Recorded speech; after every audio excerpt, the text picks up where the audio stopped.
Hey, folks. Welcome to the podcast. Today's episode is brought to you by yours truly, White Glove Carpet Cleaning. In the average home, up to 5 pounds of dirt can collect under carpeting every year, and viruses like the norovirus can survive in your carpeting for up to a month. Dust, pollen, viruses, mold, and even pests such as dust mites thrive in these uncleaned carpet conditions. White Glove Carpet Cleaning is a Davis County family-owned company that has been solving these issues for over 25 years, from generation to generation. However, from homeowner to business person, White Glove provides professional steam cleaning to carpets, tile, upholstery, and vehicles with the utmost care and intricacy. White Glove is your 24/7 contact for flood and mold emergencies and never lets a detail pass them. Through the fall season, White Glove is offering an incredible deal which includes just 3 bedrooms and a hallway for just $99. That's 4 areas for under $100 to fight the residue that collects in everyone's carpets. Text White Glove at 801-425-4618 to schedule an appointment and give your carpets the white glove treatment it deserves. That's 801-425-4618.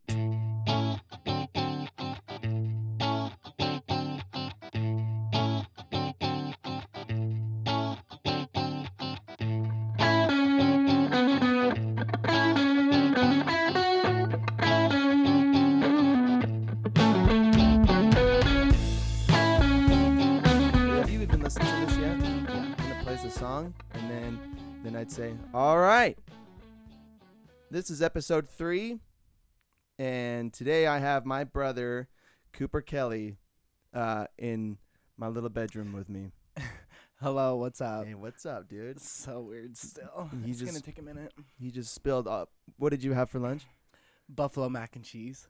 Noodles and Company? Yep. Better than the Buffalo Mac? With buffalo, yes. Oh, yeah. What about the pork one, though? Have you had the Never pork tried it. one? No. Oh, it's way better. No. He spilled it all over his shirt, so that's what I get to stare at for the next however long we're going to be doing this. So I wanted to bring Cooper and my brother Connor onto this first. I feel like they have that privilege being my brothers. But I took advantage of Hudge and used him to get to figure out the sound and how to run 2 microphones. So although it wasn't I didn't totally use him because we still had a great time, and I've got a lot of good feedback from that conversation. But now I think I've got it a little bit better dialed with Cooper. So I want to get started today quickly by saying I really appreciate all the feedback that I've received from anybody that's listening. I know 2 hours of unplanned content is kind of hard to listen to sometimes, and I think I post more now than I will in the future, or more than most people do. I know it's just a lot of there's a lot of words that I'm putting live in a shorter amount of time. I don't know if I'm going to split this up into like a once a week kind of thing, or keep doing more frequent episodes, but shorter episodes. I kind of like the long form conversations anyway. I think they're, when I was listening to Joe Rogan podcast today, he was saying that he loved how Howard Stern kind of shaped the podcast world and talk radio with these long form conversations, and how they weren't supposed to be huge, but anyway. I like them. I think a lot of people like them too. But if you have suggestions for why don't you share with me what you like most? If you like shorter episodes with more planned content, or if you like the longer episodes that are more random or spontaneous, then maybe I can try to do both, or maybe I'll just keep doing whatever I want to do, because this is my own goddamn podcast anyway. So, I think that's all I was thinking about before. I hit 500 listens yesterday with the 3 episodes that I posted. That's so cool. So in retrospect, 500 total listens is a lot, and it's really cool. And then in the long run, I want to turn that 500 listens into, 5,000 and then 50,000 and 5 million and total listens. And I still need to figure out how to see subscribers too. I have no idea who's subscribed to my YouTube. Not my YouTube, I was gonna say, are you posting these on YouTube or anything? well, I'd have to do I like mean, a yeah, that'd be video. weird. What I'd have to like on Spotify and stuff. Yeah, I don't know how to see who's subscribed on Spotify. I'm on Spotify, Apple Music, Google Podcasts, and the domain that I use is called Buzzsprout. That puts all of my content on those pages, and you can go to that website and you find my page cool. there too. So with all of those, I've got like 500. I think the YouTube. I think more people are on YouTube. Well, not even more, but a lot of people are on YouTube. I feel like podcasts definitely are becoming much more of a bigger thing. I feel like YouTube, and it still is. YouTube is such a huge platform, and I still use YouTube all the time. But I mean, nowadays people are starting to do more like listening than watching. At least I think that's what. Because a lot of the YouTube. Come a little closer. Yeah, just a little bit. You don't not right on it. And okay. The little logo on the front. That's you pretty much want to talk into the logo. So turn the mic. Yeah. Okay. Is that better? That's better. And okay. if you can move it, just whatever's comfortable for you. Yeah. Okay. Yeah. Right on. Cool. I think personally, I like to just sit and listen to podcasts, at least nowadays, instead of sitting and watching videos on YouTube, just because now I can throw on like a podcast like in my car or while I'm doing something. I don't have to really focus on a video. And I think that's just the general idea now lately. Yeah. The only people I can think of that are watching YouTube videos is Cannon and probably his friends. And they're watching like the dumb, like what kind of like cringy videos. I don't know. I don't watch any YouTube except for science videos. I watch that. That's kind of weird. That's Kurzgesagt.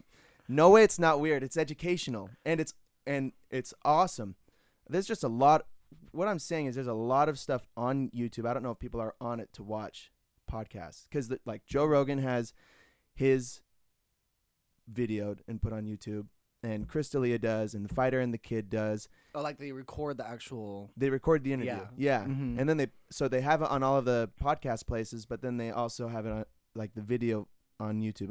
I just don't know who's watching. Plus, my studio sucks ass. It's in my closet. No, I'm in my closet. I thought we were gonna actually be like right next to your bed or something. I didn't know you had this whole room to yourself.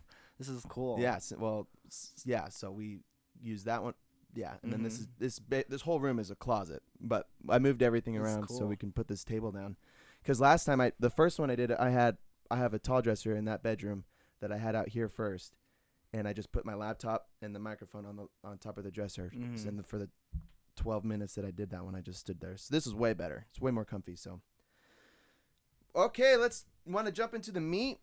So I've done a little preparation for this episode with Cooper. I want to do like a 2-part series, focusing on sexuality and relationships and other things related to those topics, given the those are the things I prepared for. So yeah, to get started, why don't you start off by telling us a little bit about yourself and what you're up to these days? Okay. Nice and short because there's nothing really too interesting going on. But my name is Cooper Kelly. I'm 21 years old. I currently work full time at the Ulta Beauty in Farmington Station. I work specifically for a Mac counter, a Mac boutique. So I'm one of the I'm considered a Mac team artist. So I do that full time. I currently live just 20 minutes from here in Layton, where we've grew up our whole lives. I live in a home with all my best friends that I've known forever. And yeah, I went to Weber State a couple semesters, dropped out 2 times. Don't know how that's going to go. But right now we're just doing my own School's for thing. fools, Yeah, though. honestly, School is for I fools. don't know. Except for those that are doing it and making and then I'm gonna doing get good jobs things and with get it. money. Yeah. That is not me either. I sucked at school, man. So bad. Um, how did you get into makeup at the makeup counter at Mac? Tell us, explain your story getting into makeup. Yeah. Because I don't know if it, like you just explained, you're do the makeup counter and you're awesome at it, but I don't think people. Well, I'll just let you say it. I'll just let you tell. Well, yeah. Well, it's actually that's actually really interesting because my 1 year at Ulta is today. Well, it was really it was yesterday. Today was like my first time ever working in the store, and so it's only been a year. Like I'm pretty still freshly new to it. A year since you've been at Ulta specific, yeah. But you've been doing makeup longer. I've been doing, yeah. I kind of got more interested into cosmetics about. It's probably been close to 2 years, but I was introduced to it more recent, or I was introduced into it back all the way in high school when Connor first got into it, because he got into it way before I did. He got into it when we were juniors in high school. So you were just graduated. Yeah, I was on my mission. You were on your mission starting it. So you had left. Connor started getting into cosmetics, and this is when YouTube was actually starting to get big, because there was these people, and I remember like people like there's Jeffree Star. Jeffree Star was the one that he was one of my first YouTubers I've ever known, that I remember Connor watching back in junior year of high school and just starting to get introduced into it. And when I sit and think about it, it was back in our old house. I wasn't like too interested into it. I was happy that Connor was getting introduced into it. He was liking it. He was wearing it. This is in high school. Yeah, junior year. Connor was wearing high school makeup in high school. Well, no, he I don't think he was really like he wasn't wearing it to school. He was just doing it at home. He was getting more interested into it. He was really private about it, and he's gonna tell his story. He'll tell his he'll tell that part. But I remember I was introduced to it by Connor when he started gaining interest in junior year, and then once you got home, once we graduated high school, I think that's just when he started digging into it, starting wearing it himself, and that's when I just started. I don't know. I started becoming more in tune with it. I really liked the idea of it. I liked. I even still then, like, I sit and think about it. I wasn't even like interested in wearing it on myself. Like I just had no desire to wear it. But I just thought it was really cool and interesting. And me and Connor really have never been like the most artistic on paper or anything like that. And yeah, you have. Not really. Like, yeah, you have. You've always been creative, and this is fun because I've known you my whole life, so you and Connor have definitely been. I feel like we can be like crafty and like, but when it comes to like, at least me personally, Connor might be better than I am, but I can't like sit and like draw on paper. Like and I feel like that's what like makeup can like be at times. But well. Okay, I see what you're saying. And so I see what you're saying. At least, and I can have fun with art and being artistic and all that, and on paper, on like painting or whatever. But I feel like when I first dug into makeup, which was about a year and a half ago, I was just doing my friends' makeup for fun because I was starting to get into it, or just more interested into it. I would ask to do their makeup. I wouldn't do half as bad of a job, and I felt like it was definitely something that I could grow myself into, and I feel like I could definitely practice, and I had fun with it. I had a lot of interest in it. I was watching a lot of YouTube then. I was watching a lot of different people and their artistry and just like kind of their story, and this is when a lot of men in makeup were starting to become really popular, like online too, and I was definitely getting a lot of inspiration from people online. Like who? I know you mentioned Jeffree Star. Like Jeffree Star. James Charles was one of the big ones that got. He got busted for something, didn't he? Yeah. A little while ago. Yeah, he's doing just fine now. Though. He's all right. Yeah, he's okay, fine. Good. But I was worried about him. He's doing real good, actually. He's doing just fine. Okay. He's in LA. He's doing fine. No, but yeah, he got really, really big, and I remember that's when I started getting into it. I was learning a lot of different techniques and like tricks and a lot of artistry tips from him.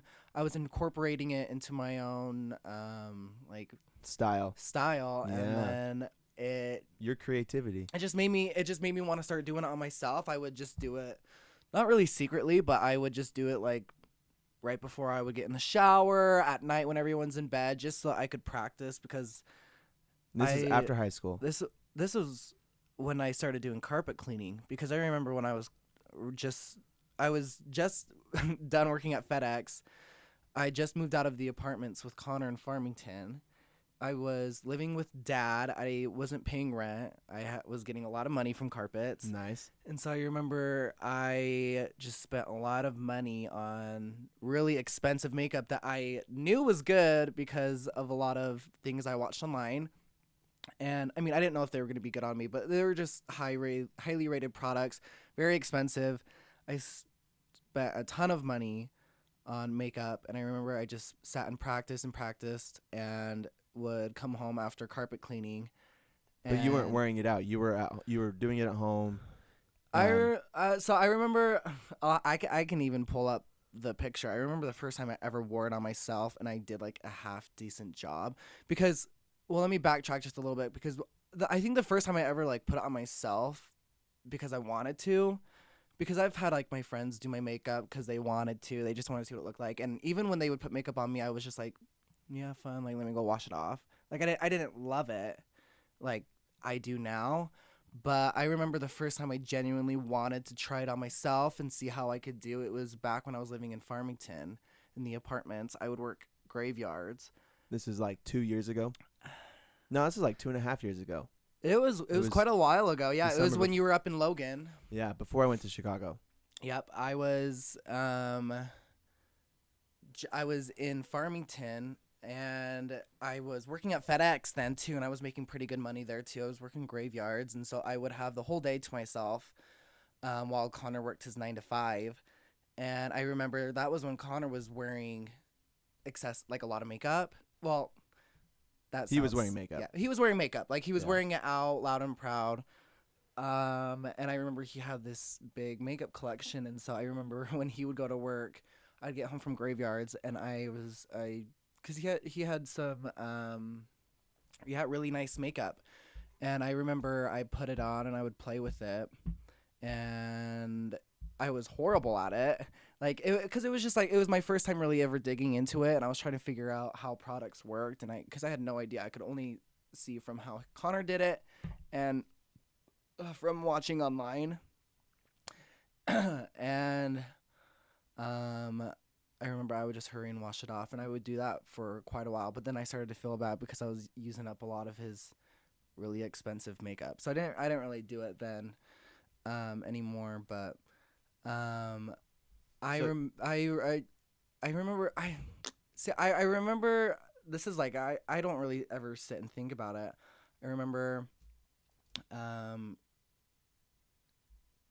I remember once we had moved out of the apartments, I went back home, and I didn't ever really think about it until one of my best friends, Sienna, was like, you want to do my makeup?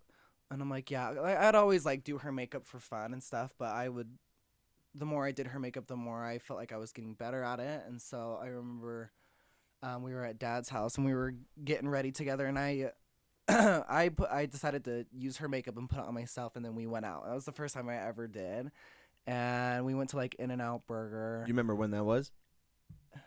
You were living at Dad's. I was living at Dad's. It was right when I moved in there, and so I think it was while you were in Chicago. Summertime. It was summertime, Yeah. yeah, and I could pull up dates too. It's hidden somewhere. I'm But just trying to get a yeah, timeline. I remember putting on for the first time, and I remember stealing Casey's eyelashes that Connor had made her buy. Cause I mean, have you ever seen Casey ever like glue on a like a fake lash. Casey's just not into makeup, and I remember Connor had her buy some stuff, and she wasn't into it, and so she had these really expensive pairs of eyelashes, and I put them on, and I loved it, and I took them from her, and You then stole her eyelashes, uh-huh. and you stole Connor's makeup, Stole Connor's and you had bought a makeup. lot of expensive makeup yourself. At And this so then point. that's when I decided. I remember I was working at FedEx still, Mm. and I was deciding if I wanted to pursue anything into cosmetics or if I just wanted to keep it as like something that seems kind of fun. I don't know. Did you do I didn't. FedEx and carpet cleaning at the same time? I did towards the end of FedEx. Yes, I was. Did you quit FedEx because of carpet cleaning, or Yeah. did you? Yeah. Or did you? Or I was hating FedEx. I was hating I remember FedEx. you had yeah, it was the terrible. worst. I mean, I was making great money, but I hated it. I It was hated graveyards. Like 2 a.m. shifts. And I didn't really have a choice to switch over to carpets. I wanted to anyways, but you were going up to school and Dad was needing someone full time for carpets, and so I decided to quit. And then I eventually took on but I think I was still I was still working at FedEx, and cuz I remember like sometimes I worked with my best friend Aspen, who I live with today. And I remember I would come into work and she'd be like, "Do you have mascara on?" And I'm like, "No," but it was just because I didn't take it off all the way, so it was like black, like in certain areas. And she'd be like, "Do you have mascara on?" And I'm like, "No, no. What are you talking about?" Like I just remember just not really thinking too much about it. Like I never really kept it from a secret from anybody, but and I think it's just because I was so comfortable with the idea of makeup because Connor was already into it. Mhm. Connor kind of like put the foot. He set the And stage. he did for a Yeah. lot of things for me, and so it was really easy for me to just be like, yeah, I think I'm just gonna I just want to start wearing it. I want to start playing with it, see Yeah. if I really like it, see if I can get good at it. And I remember I felt like I had to take Mom and Dad to lunch. Like I did. I took Dad to lunch and I took Mom, and I just went and talked to Mom. I was like, yeah, I just want to let you know, like I didn't feel like I was like coming out in any way, but I was just like, just want to let you know, like you might see me like with mascara on. Like I was just like, Just talk a little closer to the mic. That's okay. I'm getting real comfortable. I know you are. I like it. I was just like, Oh, if that went down. If you like it higher, then pull it up. You can pull the mic up, like straight up to the ceiling. If you want it higher, here. I have no idea. Oh yeah. And then I'll just try to tighten it. Oh, maybe not. Maybe if it'll stay. Yeah. Yeah, is that better? Yeah, just the closer you are, the Okay. better. Yeah, that's way more comfortable. All right. Um, So yeah, you took Mom and Dad to lunch. I took Mom and Dad. Well, and I took Dad and Casey to lunch, and I remember. Yeah, I remember I was working at FedEx, and I remember as I was working, I remember I was deciding like, yeah, I think I'm gonna just start playing with it, start playing around with it. I thought it would be fun if me and Connor both. Connor was starting to like.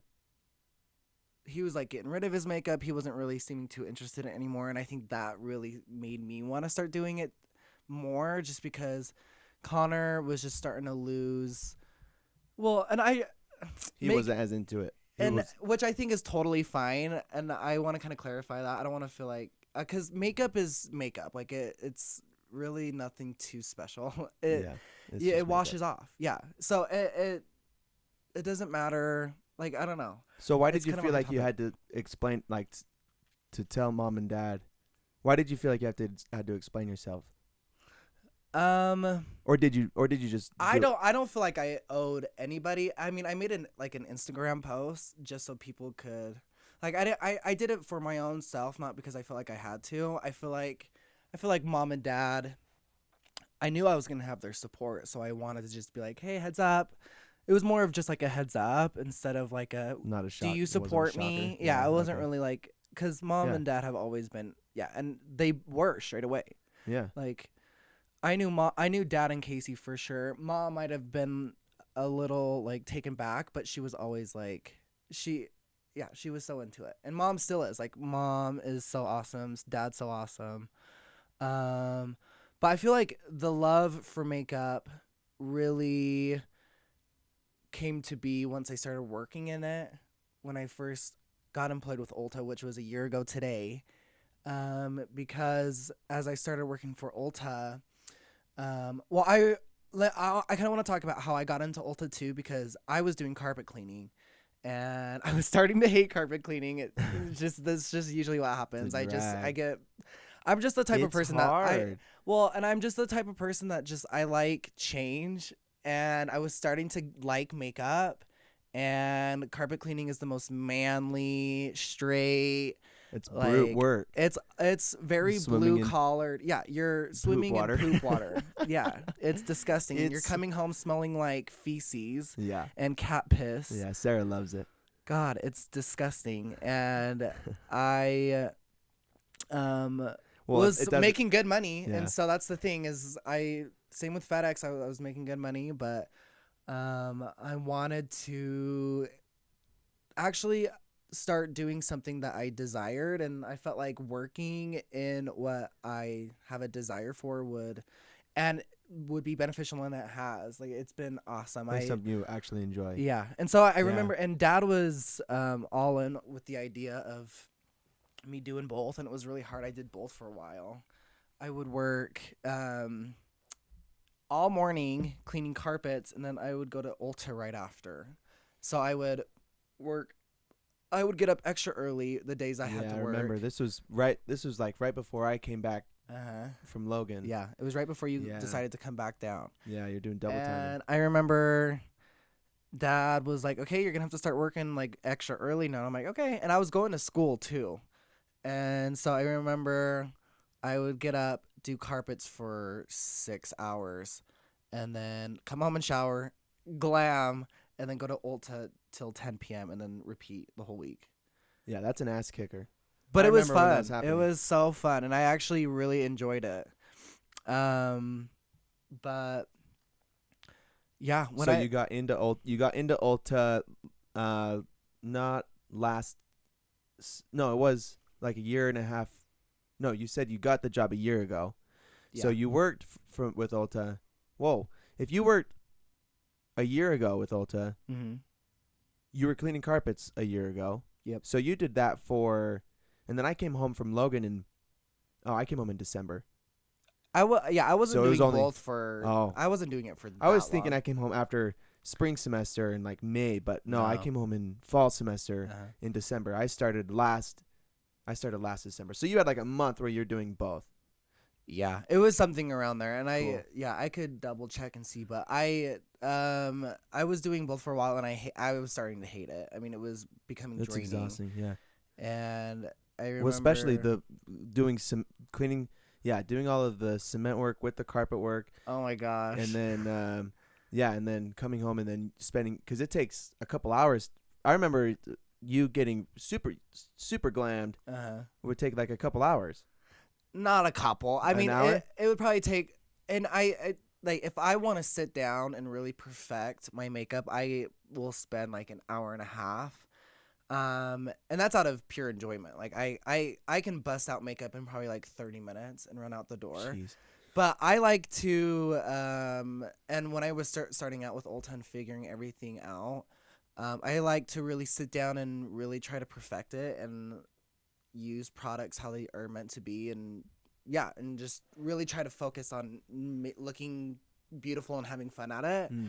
And so I can spend like an hour and a half on my makeup, and sometimes that's even just like 45 minutes of it is just blending out my eyeshadow. Like it just it's a process for sure. I know I can't relate to I don't wear makeup, so I can't relate, but I know there's a lot of people that Mm-hmm. know all about blending in your eyeshadow, Oh yes. and it takes 30 minutes. That's crazy. Yeah. I mean, I my whole bathroom routine takes about 20 minutes. Mhm. So, but that's shower in, getting ready.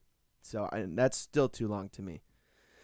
What was the reaction you got from your friends and like the public, I guess, after start? Because I remember while I was in Chicago, you sent me a text saying, I owe it to you to explain to you before, something along these lines. I owe it to you to explain who I am becoming and who I am and what I'm comfortable what I feel comfortable doing, and I like to wear makeup, and I know that makes some people feel uncomfortable, but you're my brother, and I want to explain this to you before you start seeing pictures of me in makeup. Right. And I remember getting that, and I remember getting that, and not. I was like, awesome. It was our family dynamic is interesting that way, though. I think we've always been pretty understanding about different lifestyle Oh, changes. absolutely. Yeah, so I wasn't shocked. I just was it was I just remember thinking cool. And then the next day or so, you started posting picture after Hmm. picture after picture of you in makeup. So what was the reaction you got from a lot of people? Well, I want to start off by saying like that was that time in my life. That was when I was deciding if I wanted to just keep it like as a something that I just enjoy and don't really do publicly, or if I'm gonna be public about it and like are my Instagram pictures be gonna be me wearing makeup because I I remember sitting there typing out my post that I made, which is still there. I remember thinking like once I post this, like my whole life is gonna change, and I never had the idea that it was gonna change for the worst. I was actually very excited, but I remember thinking like once I post this, there's like my life my life route is going to completely change. I'm going to change how a lot of people feel about me, whether it's good or bad, which I've had a lot of good. You were prepping yourself for this. Yes, I had a lot of prep because, and that was just more so for myself. I don't feel like anybody owes anybody anything, and so I didn't feel Mm. like I owed anybody an Instagram post, but I did it because I felt like it was going to change the route of my life. It's going to change like who's attracted to me, who's not attracted to me, who wants to be my friend, where my life goal is going to like it did change a lot. And it did a lot of preparation for me.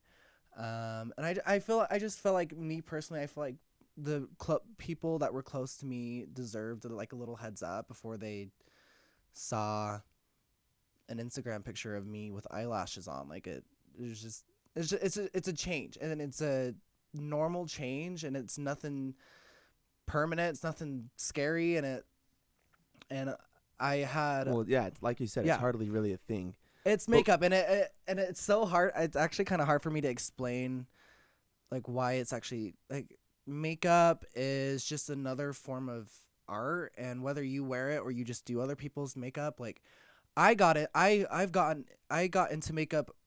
I think this is where people get confused because I got into makeup not to make myself feel more beautiful. Like already feel confident without makeup. I feel really confident with makeup, but I don't wear makeup to make me feel more confident, to make me feel more beautiful. I do it because it's fun. I love it. I feel like I'm pretty decent at it. I feel like it brings out who I am. It brings out my happy. It puts me in a good mood. And everybody has that hobby that does that for them, whether it's gymnastics, tumbling, drawing on paper. Like everybody has just like that one hobby or characteristic that makes them feel happy, and makeup is mine. And makeup isn't for a lot of men, and so even if it's men doing women's makeup or a man wearing makeup, that's just where people get confused. People think I'm confused about my sexuality, which is totally normal. But I just yeah, I just want people to know, like at least for me personally, I don't wear it to make myself feel more beautiful because I feel beautiful with and without it, and I think um there are people that do wear it because they want to bring out like a different how people just use it to bring out their how they feel and just how they want to look, and how like it makeup is just it's awesome, like it's fun, and people use it for different reasons, and so mm-hmm. I use it for the reasons that it's a hobby of mine. I think it's fun. I think it's fun to make myself look very beautiful and um different. Like I said, I like change. I like to make myself look different. I like to change the norm almost. Like it's just it's fun. It's fun to be different. Mm-hmm. and I think it's fun. I've really had a lot of fun with it. And so there's the people that use makeup just to bring out their natural beauty. There's people that use it because they want to cover up their redness or the darkness. Whatever you use makeup for, I mean, yeah, whether you wear it or not. Like I don't even know how to Yeah. explain it from there. No, I think it's awesome. Yeah. Are you wearing makeup now? No. Yeah, nothing. No, and Yeah. I probably should because I'm breaking out really bad, Oh, but you have one pimple. but Get it's outta because here. I've been sleeping in my makeup, which you absolutely should not be doing. But the last few days, I keep forgetting Long to nights. wash it off. I think it's awesome. You feel comfortable enough in your own skin to. You feel confident with makeup. You feel almost as confident, or just as confident without makeup. Just as As confident without Mhm. makeup. I think I really admire that about you, because I think a lot of women. I really only know women that wear makeup. I don't know any other guys besides Connor that wear makeup because they're insecure, Mhm. or they're they're not ashamed of their appearance. I don't know what the right word is. But they feel more beautiful with makeup. So Yeah. I think that's awesome. Did it take you time to get comfortable in your own skin with and without makeup, or were you born that way? Well, and the reason why I brought up, like, when Connor first started wearing makeup when we were juniors in high school, like, I didn't have a desire to ever wear it on myself. And that's just because it's not because I was against men wearing makeup, because I was not.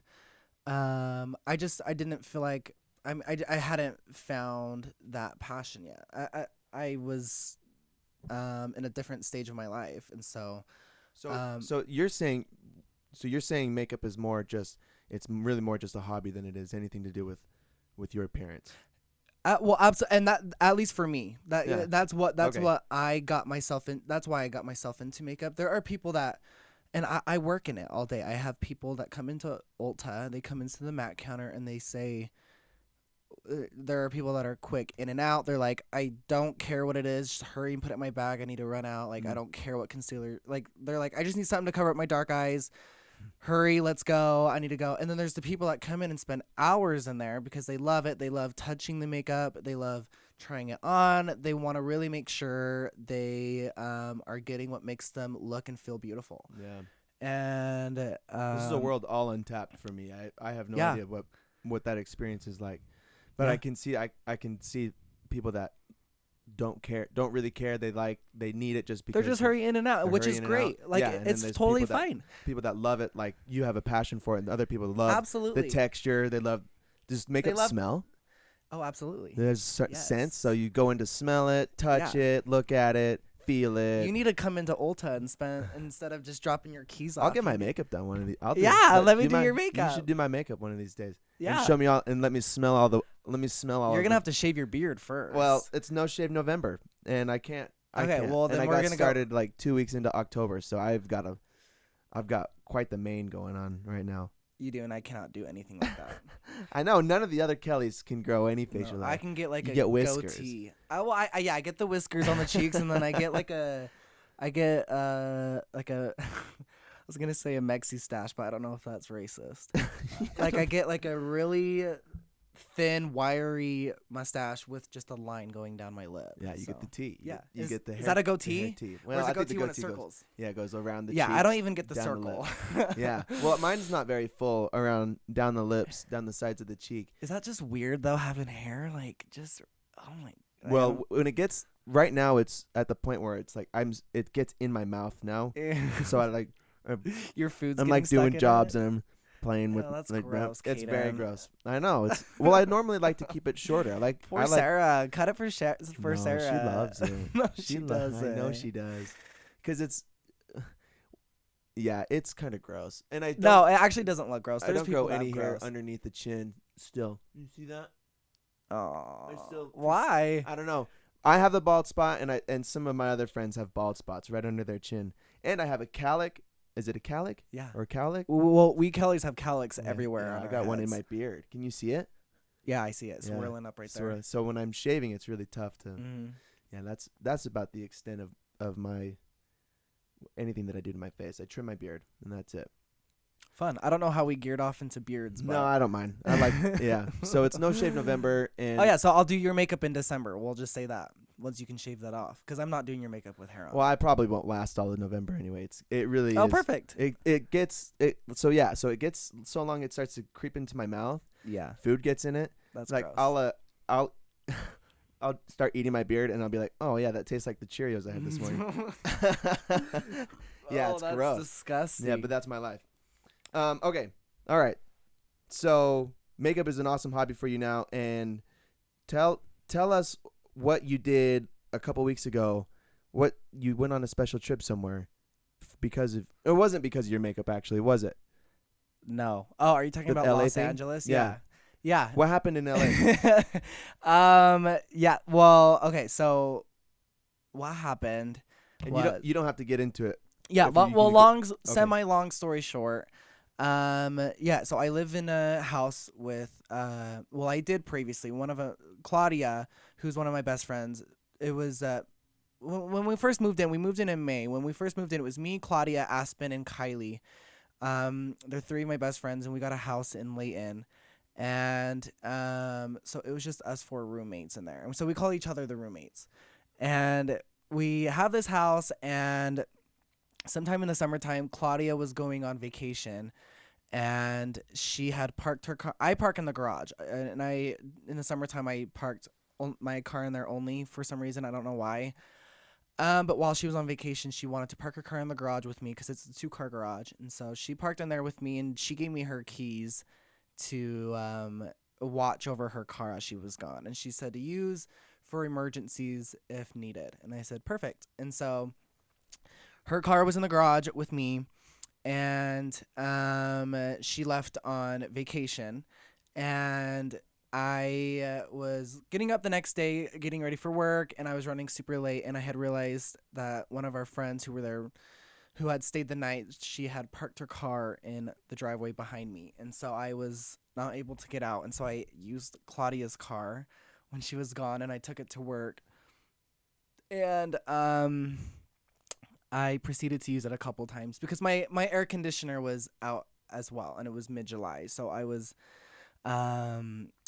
out without AC, and so I did use her car a couple times while she was gone. No big deal. Didn't fill her car tank. That upset her. She came home and she had realized that there was a lot of gas gone. And I had parked it like it just like like she wouldn't realize and she came home. She was upset, but we got over it. Whatever. And then weeks go by, and Claudia saw that. So what happened is we went on Chrissy Teigen's TV show that she's coming out with in May of 2020. It's gonna be on a new network she's coming out with. I don't know. It was a TV series that she was doing, and she had posted on Instagram months ago that she was taking submissions for the show that she's doing called Chrissy's Court, which is a show that she's kind of like Judge Judy. And Chrissy Teigen's a comedian, and so she was putting like a funny mix into it. She wanted to be a judge, and so she was taking submissions for funny stories, for real life stories. Like she was taking them all. Like she just wanted to get the show going, and so Claudia sent in a submission of that story, but she had very like over dramatized it and like made it seem like I left it on E and blah blah blah. You probably did. No, I didn't. I probably and anyway. She okay. recorded herself telling the story. No, she sent in an email, a typed out email, and she like wrote a book for Chrissy. Yes, and Chrissy read and submitted it, Wow. and without my permission. And a couple days later, she wasn't even planning on telling me, but Aspen was like, "You should tell Cooper what you did," and she showed me the email, and I was like, oh my gosh. And I was like, well, made you look like a jackass. Yeah. I was like, okay, like whatever. And then honestly, a couple of days later, they called my phone and they were like, hey, we got your submission. Like, we want to go through with it. Like, you guys are funny, blah, blah, blah. And we're like, what? I was like, wait, what? And so that day I remember like I had to FaceTime them they were calling me a defendant. So Claudia was suing me for taking her And car. Chrissy Teigen was the judge. Chrissy was the judge, Claudia was the plaintiff, and I was the defendant. So she was suing me. Like, they had this whole like It was like Judge Judy. yeah, set they up. had this whole court case. Did they have a bailiff? Was John Yes. Legend the bailiff? No, her mom was. Her mom was the Chrissy bailiff. Teigen's yeah, mom? Uh-huh. Oh, that's scary. Her mom was the bailiff, and yeah, they had this whole court case that I owed Claudia $40 for taking her car, so a tank, and we were just playing along with it. They had us submit some more things. They, behind our backs, had gotten our roommates Aspen and Kylie involved too as witnesses, and they wanted to put like a twist on it too, but they didn't tell Claudia and I that they told us that they were just going to be witnesses, but once they flew us all out to LA for the show, which was just a couple weeks ago, Kylie and Aspen came onto the show and they countersued us, me and Claudia. And so what happened, we were on Sunset Boulevard. Like, it was like an actual set. Like, they had this courtroom set, and what happened is Claudia went to the plaintiff podium. I went to the defendant. Chrissy comes out. We're talking to Chrissy, telling her about the court case.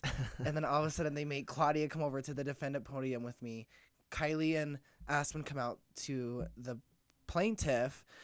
And you didn't know this was happening? No. Did they know this? Yes. They knew? Yes. But did Claudia know she was? No. So me you and Claudia were like, caught off what? guard. Yes. And then your two other friends come out to be defendants. Yeah. And so they came out and they were like, we're actually going to countersue Cooper and Claudia for the damages that they have caused in the house and for our security deposit. And we were like, well, because what happened is months prior, once we found out that Kylie and Aspen were coming on the show with us, they wanted us to send in like videos of us all four. And so Aspen and Kylie had sent in videos of me and Claudia. They sent in videos of Claudia's room. They sent a video of me busting down one of the bedroom doors because we were trying to take it down and it was like stuck. And so I had to. You broke down a door? I broke down a door. They sent that video in. They sent in a video of Connor recording me and Claudia like fighting in the kitchen. And eventually I had taken the kitchen sink and I pointed it at Claudia. And the Claudia faucet? and it was like on the jet spray, and Claudia came over and we were like fighting. And Claudia is like grabbing stuff and like chucking stuff on me. And they played all the videos in the courtroom. And like they're playing the videos of me breaking the door down. They played the video of like us almost breaking the kitchen faucet sink. And so So they're suing you now for they sued us for the for the security deposit. Cut that out. But yeah, Claudia me and Claudia, well, yeah, now I have no idea what else to say after that. Well, yeah, stop talking. If yeah, I don't want you're gonna get Chrissy Teigen's mom. I'm gonna break my NDA. They're gonna come after me. They're not gonna pay you. Did you get paid? They're sending us a check. Oh yeah, so they gave us a $300 appearance check. So they paid us each $300, and it was awesome because it was like a 2-day trip, and no, it was a 3-day trip, and they flew us out. They had like limo drivers taking us to and from the airport to the studio. They gave us $80 cash each to spend. I had like my own king suite. Like it was the whole deal. They paid for everything. Yeah. They paid for you to go. I felt like a celebrity. It was great. That's celebrity status. Mm-hmm. I was on set. Do you get to go back? Great. Yeah, I have like producers calling me. No. You got an agent now? Mm-hmm. Yep. That's Security guard out sweet. front. Yep, we got the whole thing going on. That's awesome. I wish I could it was be on so TV. fun. It was actually really fun. And you get to hang out with Chrissy a little bit, right? Yeah. So find out what happens sometime in May or April of 2020. It's going to be on the QB network. QUIBI. Is it like one of those new ones going on the Apple Yeah. TV? I don't know if it's Apple TV or what they're. Yeah, it's going to be kind of like a Netflix thing. I have no idea. Well, I'll bleep that out. Bleep that out. Cooper spoiled You spoiled. I don't know how to live wasn't supposed to the. do that, so I'm gonna bleep that out. That's what the bleep is. You're Yeah, gonna hear. I'm not used to the famous life yet. So Yeah, no, it's all secrets. yeah. Well, that's awesome. So life is good. Besides that, huh? You doing anything else you Life's want to good. talk about? No, not really.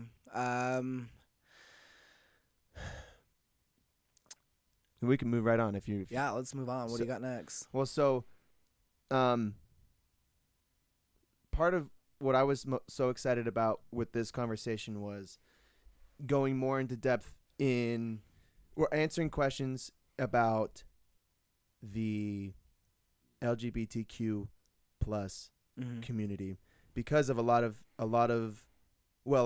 questions that I have that I asked you earlier, Mm-hmm. a lot of things that I'm unsure about, more things that you're more familiar with, Mm-hmm. and if you want to give any background or any history before we jump into the survey about your well, and I guess I should say first, it should be obvious, but Yeah. you can only you only have to talk about what you're comfortable with talking about. Oh, absolutely. Yeah, I know you know that, but I just Mhm. want to say you should, if you feel uncomfortable, then you just gotta say Sure. I'd rather not talk about that, or Yeah. I'd rather not explain that. But if you want to give context for where we're going with this conversation about your sexual identity, your sexual orientation, and your relationship status, any of that you want to cover before we Yeah. start asking questions. Yeah. Well, I'll just give kind of like from day one of being on Earth to 21 and a half years old. Nice. Because there have been a lot of transitions and differences and a lot of change. And so, growing up, I grew up really well. We all did. We all grew up in a great home, really supportive parents and a religious family. And so yeah, we had the norm of just just the husband, wife, kids, so forth. All that normal stuff. Well, normal for Utah. Yes, normal. Well, it's typically normal for Monogamous monogamy, parents yes. is typical probably for Yeah. the rest of the world, but Right. Mormon culture. religious Absolutely. is less common. Mormon Yeah. families is even less common. But for Utah, Mormon Mhm. families is very common. Yeah. Wouldn't you say? No, absolutely. Okay. Yeah, and that's always been like that was always my goal, being a religious person. I mean, I've always I was a straight man my whole education. I knew I had different sexual questions, and I knew I was different ever since I could remember. I mean, elementary, junior high especially. How did you know you were different? I just knew I didn't have the same attraction as everybody else did. All the normal. I just knew that I had attraction for men and women at the time. And In junior high. yes, because I would say I was attracted to both, and definitely wasn't open about being attracted to men. I was very,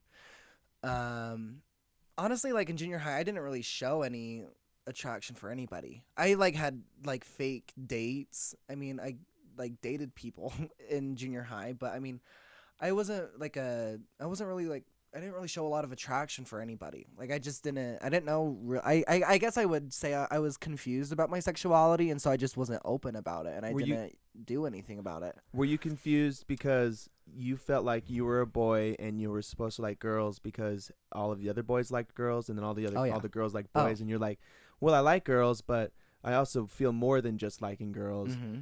Absolutely. So that kind of made you withdraw from all of your what's the word?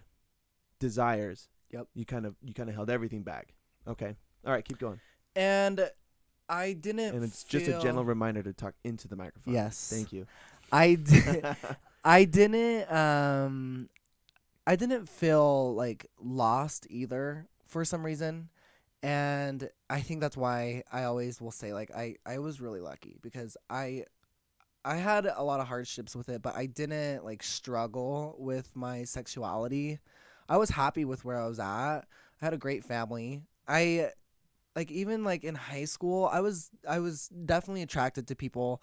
I was with girls. Like I did things in high school, but like I didn't have the desire of attraction for to like to ever pursue anything because I was just genuinely confused with what I genuinely wanted, and I wasn't getting what I desired through women, and I knew that, but I wasn't unhappy, and I just didn't. I just guess I didn't feel like I wanted to do anything about it because I didn't feel like I was missing.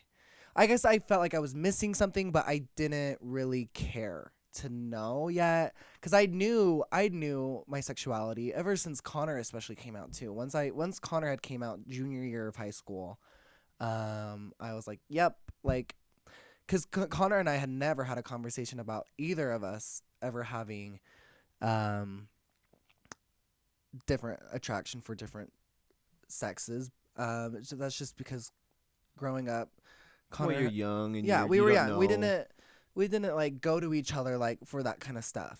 And when Well, and it's taboo. yeah, no, absolutely. Nobody really. No one ever talked about gay. Like I never knew.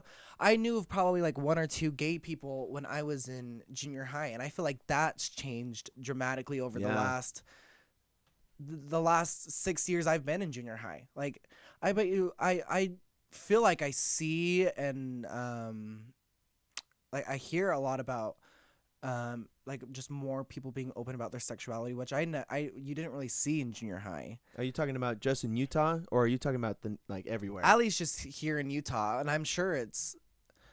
I think Utah's very behind, and I think they still are in a lot of ways. I don't really know like demographics of different states and all that stuff, but at least here in Utah, I think a lot of people are being a little bit more open. But at least for me personally, I didn't come out until after high school, and I didn't even really have like a general coming out. Like I just did, because I think I just think at least nowadays, with the people that I know, everybody was just very supportive, and I had a lot of love from everybody in my life, and I didn't feel like I had to I didn't feel like I owed anybody a coming out story. I If I had to say I had a coming out story, it was when Connor and I were like having fun making YouTube videos when we lived in our apartment, and it was a video of Connor doing my makeup, which I forgot to talk about because In junior high. no, this is when I lived in my apartment with Connor. Oh, this is when you were trying to Yes, do your YouTube. we were doing thing. YouTube. Yeah. And Oh yeah. I remember this now. I totally forgot about this. me and Connor were doing YouTube, and Connor did my makeup, and that was that time of our lives. That's when Connor was he was heavily into makeup, and I had probably like a slight desire for it. I remember Connor putting it on, and I felt amazing in it, and we went to Denny's after. But um Makeup at but Danny's. yeah, we did. I went out, and that was my first. Can't remember if I wore it out or not, but I remember Connor. That was when Connor was heavily into it, and I really wasn't. Um. Oh my gosh, what were we even talking about? I'm talking about you didn't owe anybody a come out story. Oh yeah. Oh, so we made a video of Connor doing my makeup, and that was I remember talking in there. Someone had asked a question about my sexuality, and I remember I was just very comfortable at that time with it. Like I felt like I knew who I was and what I wanted. No, I don't think no one really knew my sexuality, and I think people were just genuinely curious. And Yeah, because so you had never said anything. no, I I'd didn't. never heard anything. Like my close friends knew, because eventually I mean, I was bringing guys around, and I didn't have like a coming out story to them, but I was just like, hey, I'm bringing a guy, like, Like, and I'm like, yeah. I'm going on a date with a guy. Like it was just like that. And my friends were like, great, because I like since junior high, like I feel like people had the idea. Connor had come out. It was just Connor had put the foot in the door for me. Like Connor just had made it very easy for me, and Connor it was just came very out, like, open. 2015. Yeah. Yeah. So a couple years before. It was really easy. Yeah. And so my story honestly is just kind of like, because I really did. I had a lot of love and support. I didn't feel like I had to owe anybody anything. My mom was the one that took me out and was like, so like, are you talking to guys? I was like, whoa. And I was That's like, heavy. fine. And I was like, Mom. yeah. And I remember mom just finally, she was just finally like, okay, so are you gonna ever come out? And like dad was the same way. Like it He was eventually wondering if just you were gonna happened. come Yeah, out? Yeah. it just happened. And I'm actually happy with how it worked out. I didn't ever have like a scare. I didn't have to go through what Connor did. Connor had to sit him down. Like I didn't have to do any of that. A lot of people do, and a lot of people have it way harder. And no support. And they don't have support, Yeah. and they get just horribly treated. They have no friend. Like it's really sad. And So you felt like there were no surprises. Everybody didn't assume your sexuality, but they weren't surprised when you started being more engaged in your sexuality. Yeah. And then eventually some people want closure, they have questions, so you Mhm. ask them. And so now when people say, who are you attracted to, what's your response? And this is a question that I still like because people do ask me this, and whether they're close friends or like complete strangers, because people ask me, and I always just say, well, I'm definitely attracted to guys, but I don't know. Because I just don't, because I've been attracted to women, and I would say I still am. I'm definitely attracted to men. Men more than women.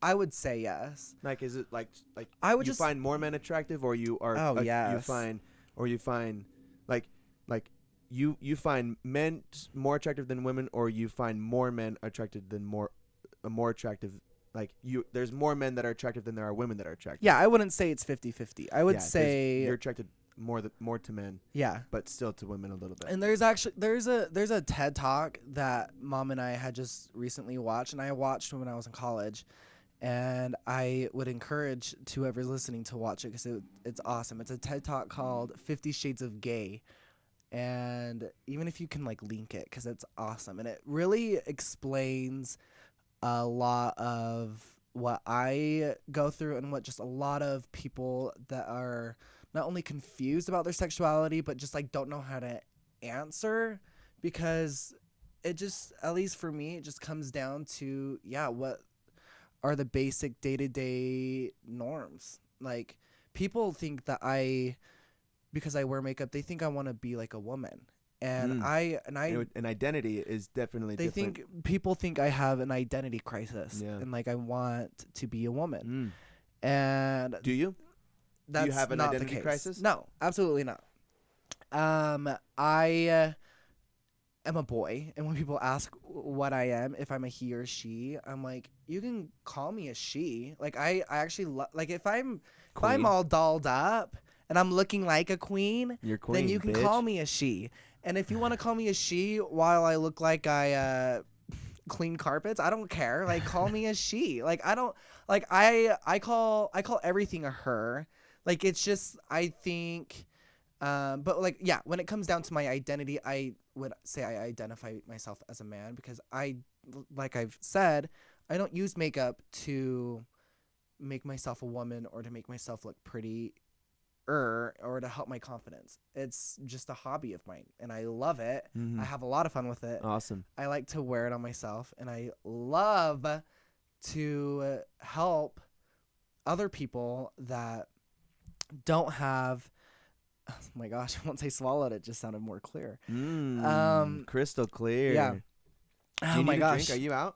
No, it's okay. We're Mom good. says no drinking alcohol. Yeah, on the no podcast, alcohol. But My Mountain Dew's gone, but though, I can yes. give you a can that mom can't No. see. No, Do you want it's some okay. water?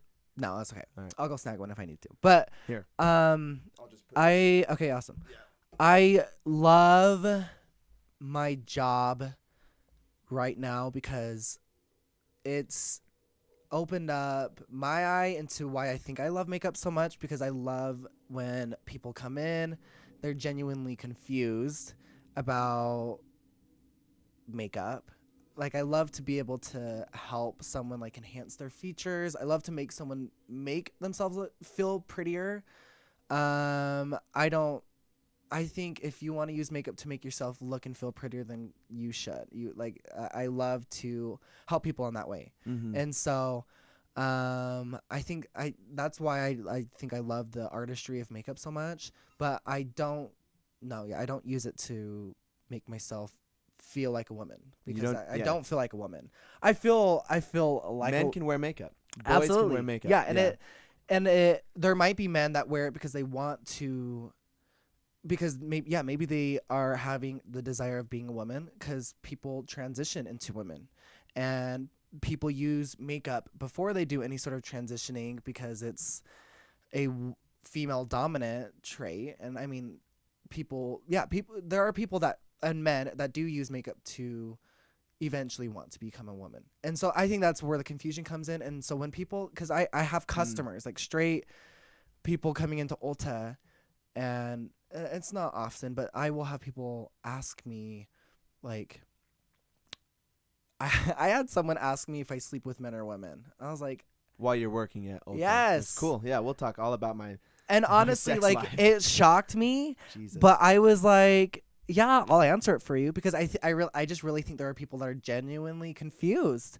and I'm still confused But is it their as business? well. Do you- It's, like, no, it's not their business. but you don't have a problem talking about And it. if I felt like, if I would have felt uncomfortable, I would have been like, get out of my store. But Yeah. I didn't. It didn't make me feel uncomfortable, because I know that there are people that are confused, and I feel confident enough, and I feel like I get enough support, especially in my work environment, because when I go to work, I feel very loved and very supported, and I get a lot of love and support from people I work with and people that just come in to Ulta on a day-to-day basis. Like, I just get a lot of love and support. And so when I get the one or two, like, who do you sleep with? Like, I really don't mind answering it. And I don't, like, yeah, like, They don't come at you like they're yeah. patronizing or Oh, no. judgmental.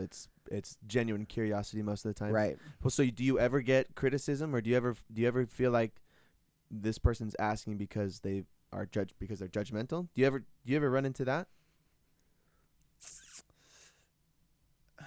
Honestly, like, the only and like I said, I've only been doing it for a year and a half, and within that year and a half, I've only had like one or two encounters where I felt uncomfortable, and the main one was with a close friend of mine that was using religion against what I was doing, and that was really the only time I've ever had like someone make me feel like what I wanted to do was wrong. And well, whatever, all that aside, like, I really do get a lot. I really don't. Yeah, I get more love and support than anything, and so I don't ever make anyone. I've never had a situation where someone's made me feel wrong in that way. Good. At least yet, Good. because it will Yeah. happen. Well, you got the rest of your life to live. Yeah. Well, and I want to circle back around to that because you brought up some other points that have triggered other questions Mhm. that I want to talk about. But what I want to do is go live on Instagram and ask some of these questions that we received about the LGBTQ community. Yeah. And do people get upset if I just say the LGBT community? No. Okay. Uh-uh. Because there's a lot of more. They keep adding letters, which I have no problem with. But then it gets Yeah. more difficult to say. All right, let me go to Instagram.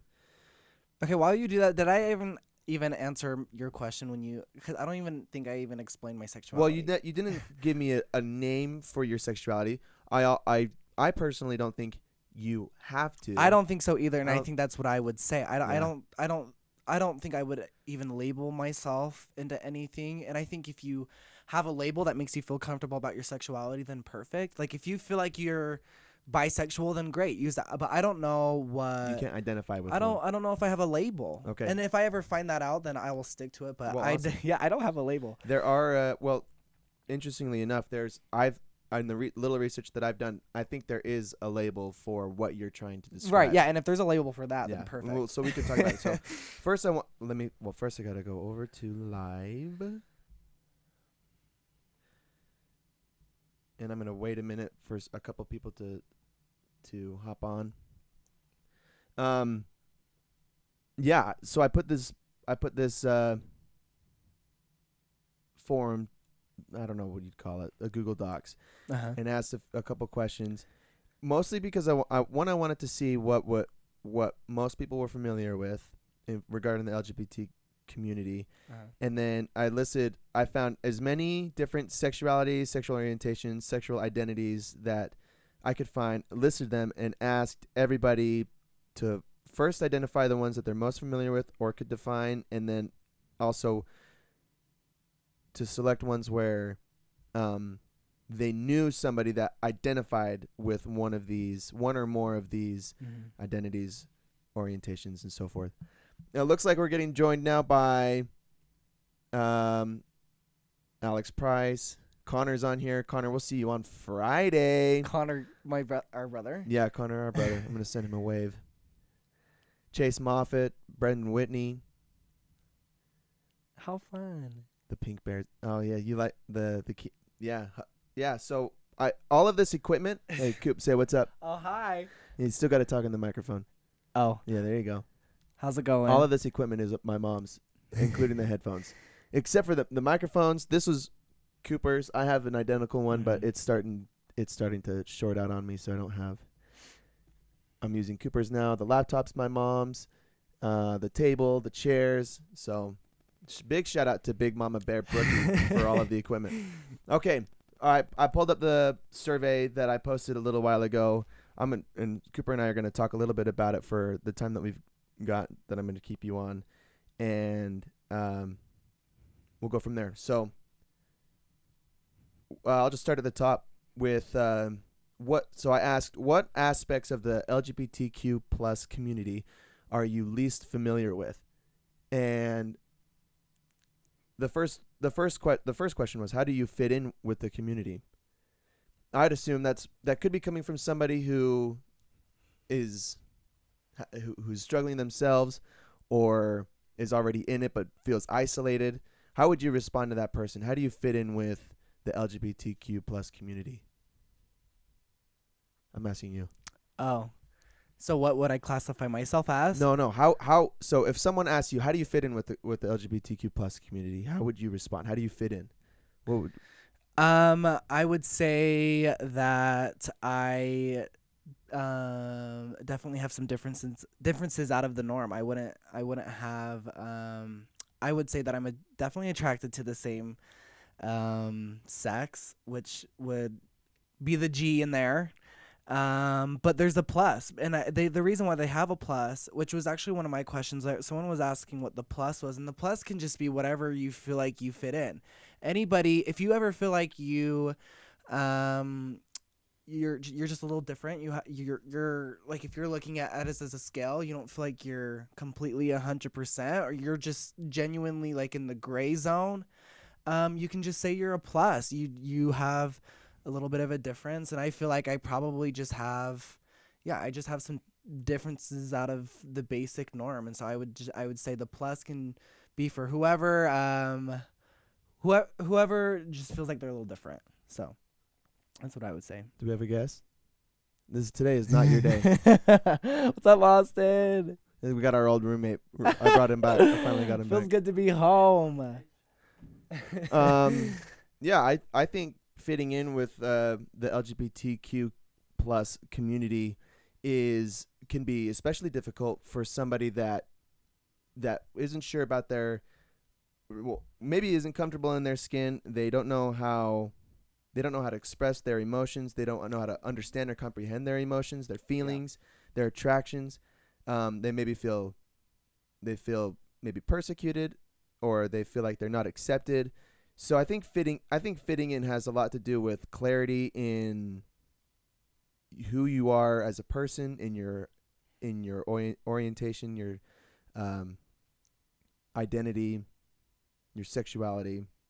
And this is coming from straight a straight guy Yes. who's and I have no I'm not an expert in this, but I guess I'm giving my opinion. I think I fitting in anywhere is all about being. I think if you want to try to fit in with any group, you have to have similar interests. And the best part about the LGBTQ plus community is you anybody that is different than Mhm. straight pretty much is in that community, Is right? in it? Yeah. But I mean, even as a straight man, I Yeah. would associate myself with that because of my relationships. Yeah. Absolutely. So I think fitting in is agreeing and supporting the other members that are in it. For sure. Okay, what is gender dysphoria? Is it when you're confused about you don't know what to classify your gender as? Yeah. So how does that work? I This is think one of the things that I struggle with the most. gender dysphoria. Well, understanding. Yes. Yeah. Okay. And this is something that I've never personally gone through either. I think this is a question that you could ask Connor too. Yeah, I'm gonna try to bring all these back up with him. Cause Connor is my twin brother, so I feel like I can talk for him in some sense.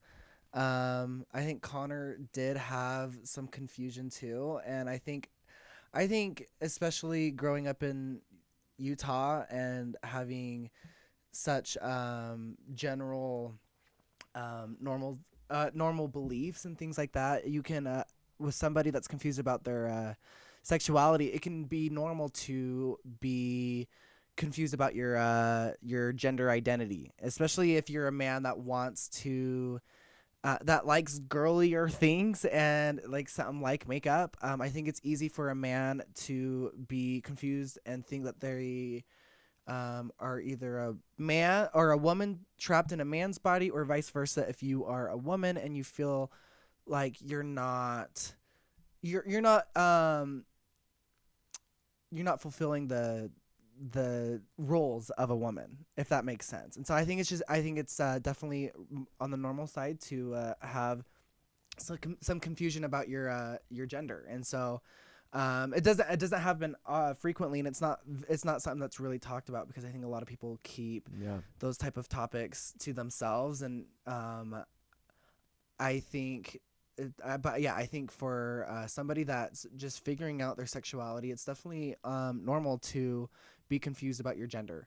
Um, Are you saying you're saying it's typical for people questioning their sexuality too? not every time. I never personally went through it, especially ever diving into makeup and wearing makeup. I've never been confused about my sexuality, because when I wear makeup, I still feel like a man, and still talk like a man. Like I don't try to imitate a woman. I just do myself, and if I'm giving very feminine traits, then great. But I wouldn't say that I've ever been confused with me as a man, because I just feel like I can be a man that acts like a woman sometimes, and can, if I look like a woman, great. That's the goal. Like I just yeah, I So just do my own thing, and I'm not confused at all about if I'm a man or a woman.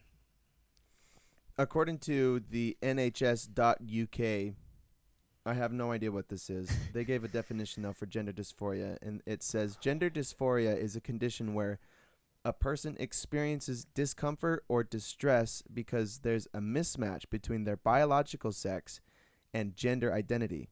It's sometimes known as gender incongruence. Biological sex is assigned at birth depending on the appearance of the genitals. Mm-hmm. So gender dysphoria is, you're saying you are born a man. We're getting joined by some other people. Let's say quick shout outs to fingers covering the mic. What finger? I'm doing great. My hand's right here. Get out of here, Connor. Brooks, what's up, Brooks? Katie Henry, Sydney, Austin Horsley. You can keep your comments to yourself, please. I think like I said, I'm a straight white male, and I've never felt attraction to another gender. I've never questioned my identity, so I can't relate to this.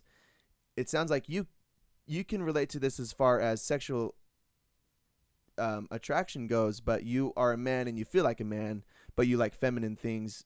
Well, I guess things that Yes. are classified as feminine, Yes. like makeup. But you don't feel like your identity or your gender is at stake because of Right. your sexuality and what you're attracted to. Well, and so this is what that TED talk I was talking about really specifically talks about. Oh, my And finger on the phone. My finger on the phone. oh, Oh, it's probably because I had it on the table. Sorry. well, Don't call me a sweetie. no, that TED talk that I was mentioning, called 50 Shades of Gay. That's what it really talks about. It's long story short about that. This girl, growing up, she was born a woman. Her birth certificate says woman still. But when she was at the age of 5, she said that she just wanted to be a man. Like she just had the desire to hang out with the boys at, this is what she said, at the playground. She wanted to play with the boys. The boys didn't want her because she was a girl. So she went home, shaved her hair. Her parents bought her boy clothes, and she just grew up till the age of 14 looking and acting like a man. And when she said she was at the age of 14, she decided she wanted to grow her hair back out and be a woman again. And so um, there are situations like that where people just want to do what they want to do. They want to shave their head. They want to put a wig on. They want to change their appearance. And some people do it for fun. Some people do it because they want to feel like the other gender.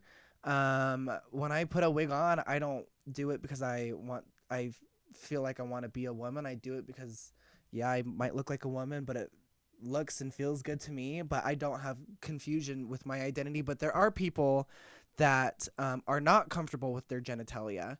I would say I am with mine, and that's why I don't have that confusion. I don't feel like I need to have a vagina to I don't feel like I don't feel like I'm missing that.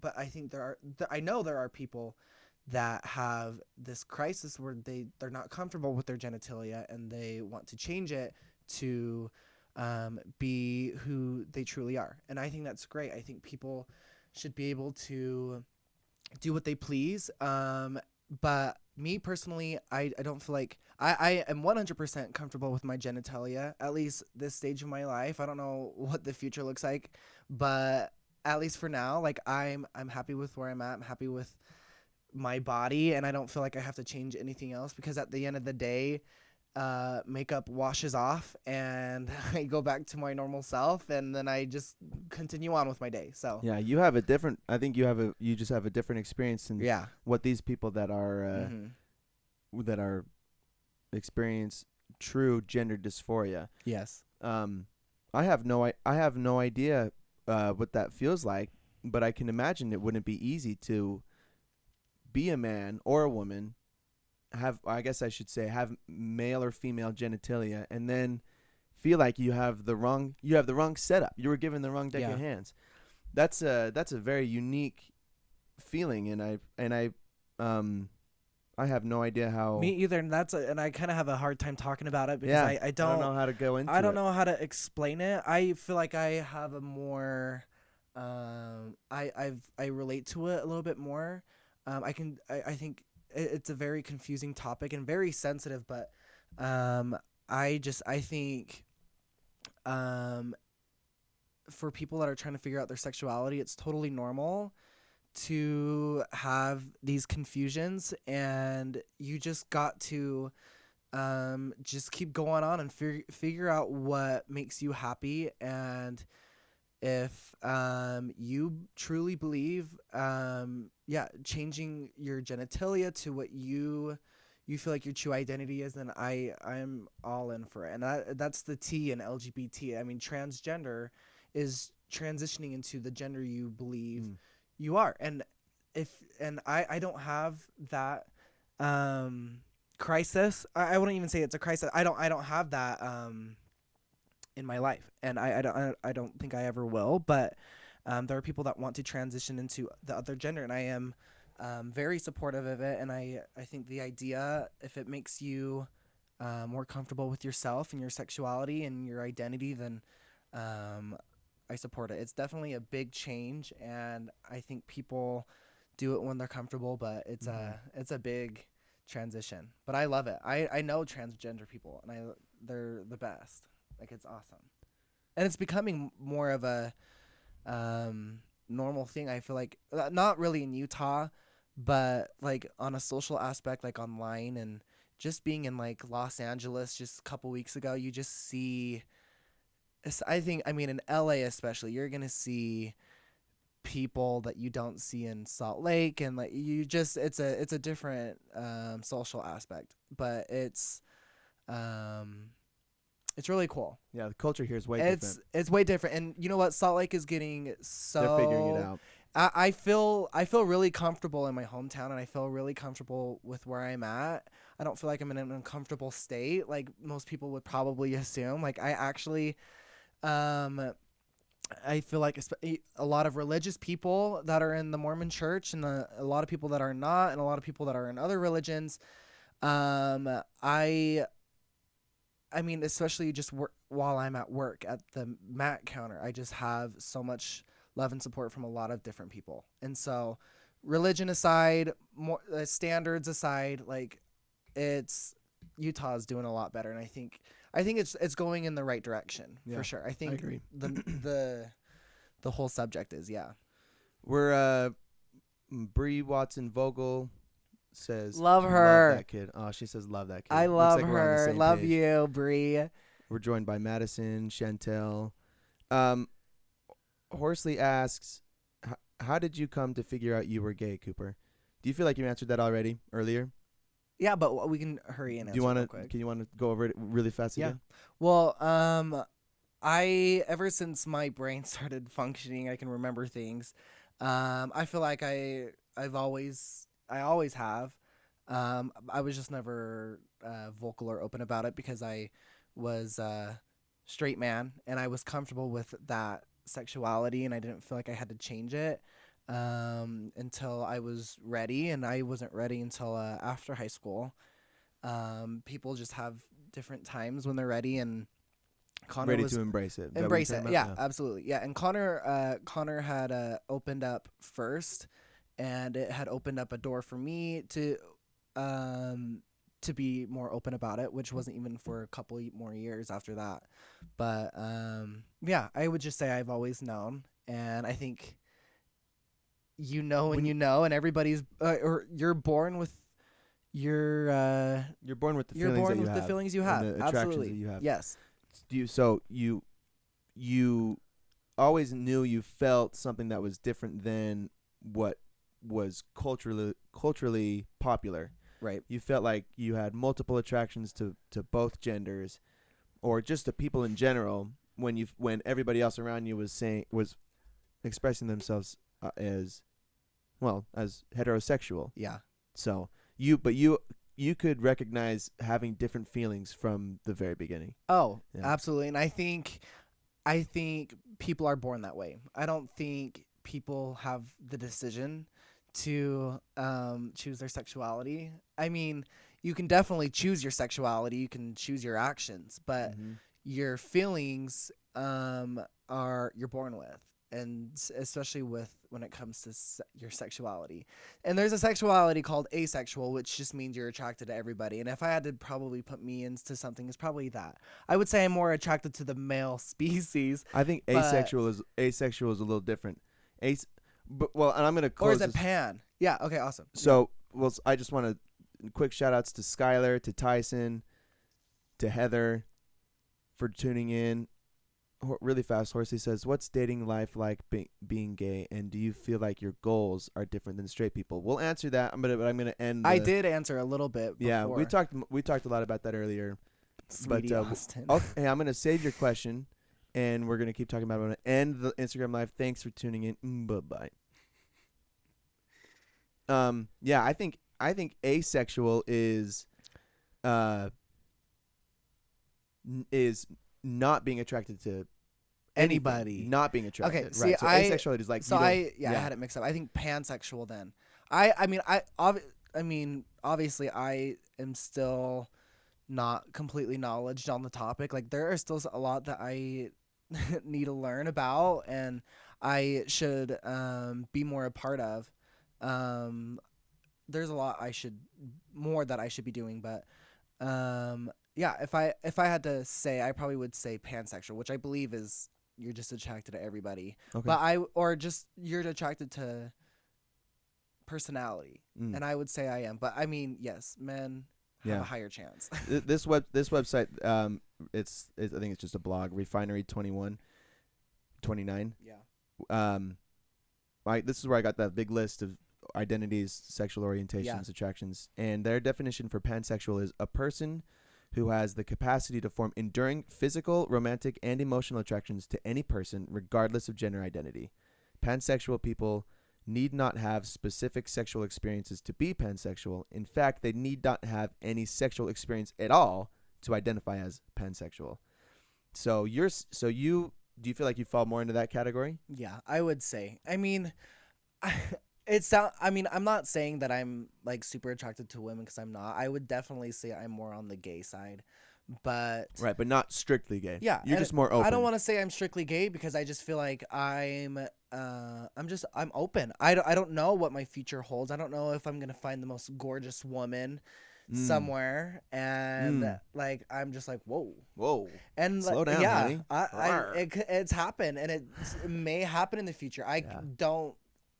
I would say I wouldn't believe that's what's gonna happen, but you never know. And you know You what's never know. yeah, that's That's the thing. that's what I love. That's what I love so much about well, my whole lifestyle has changed a ton too. I know I'm a straight guy, and I'm really only attracted to Mhm. women, but but having heard your experience and growing up with you and Connor and seeing a lot of different lifestyles through different friends, through people that I've seen on the internet, different lifestyles. I want to keep myself as well open to any possibility, because who knows if I come across Yeah. the most beautiful man and or the Right. most unmasculine man or the most masculine man, and then I have some kind of weird, and not a weird attraction, but I have an attraction that I'm unfamiliar with. Absolutely. I think I don't. So you said that everybody they have their attractions from birth, which I would agree with. But I would also say there are people that are fluid in their sexuality too. For sure. They're like, people can be only attracted to men or only attracted to women, but they can have experiences with people they're not attracted to that they enjoy as well. Sexual experiences, romantic, or just relational experiences. I think there's physical, romantic, or emotional. You don't have to have all three to you don't have to be emotionally attracted, emotionally, romantically, and physically attracted to someone to be considered, gay or straight or pan. Yeah. I think you can be physically, romantically, and emotionally attracted to one gender, and then physically and emotionally attracted to another gender, or just physically attracted. That's where I think relationships can be complicated, but also really beautiful. Yeah. I think about all of the guy friends that I have that I'm not sexually attracted to any of my guy friends, but I have deep. Well, I guess some of some of you guys out there. Stop where you guys, to go. the ones who know, they know, but the rest of them, I have deep emotional connections with most of them, Yeah. with all of them. And I love my guy friends. And me with my girlfriends. Yeah. So, so I that's why I think relationships are so awesome, is because you can have these deep connections with people just emotionally, or just romantically, or just physically, or two of them, or three of them. I think some people have the desire to have a one lifelong partner that they're physically, romantically, and emotionally attracted to. But some people live their lives looking for their physical satisfaction with some people, just fuck buddies, or there's even a sexuality where people don't like to fuck, they just like to cuddle, they just like to hold hands. I mean, that's so that they get their physical satisfaction met through those things. There's romantic relationships. You can date people and not have to have physical encounters. You can just have fun experiences with people. And then there's emotional connections, where kind of like we're having right now, is where we relate to each other with our experiences. Right. that's where I think relationships are so awesome. Is we get to experience our lives however we want. And I mean, I'm kind of going off a little bit right now before we get back on track. Mm-hmm. But I think the conservatively we've all been raised. Everybody's raised to believe. I shouldn't. I should be more vague. I think generally people are raised to believe that there's one kind of you should look for, a single Yeah. partner. At least this is what I think. This is what it's like in Utah. This is my experience. My experience is I grew up feeling I need to have one partner for my entire life. I need to have kids. I need this kind of stability, because this is what's going to bring me the most happiness. I think it came from religion. I think it came from seeing my mom and dad, our mom and dad, in their relationship. And I think seeing all of our friends and knowing that I'm really only sexually attracted to women, right now. I think that's what formed that idea for my future. But as I grow up and as I see different people's lifestyles and get to know your experiences and their experiences, we can live our lives however we want to, really. And there isn't one right way to have relationships. There isn't one right way to live our lives where we're going to be the happiest. It takes a lot of experimenting, in my opinion. It's going to take some hurt. It's going to take some mistakes, and maybe doing things that we learn that we don't like. But we can have different kinds of experiences with different people and come into our own skin to learn this is what makes me happiest. Having a physical, emotional, and romantic partner for my entire life, or something completely different. That's what I mean. Experience is like you have to experience it for yourself. You can't. I just think it's all about having the experience and just trying to figure yourself out. I mean, only. I just think that's why the whole like labeling thing can be really tricky and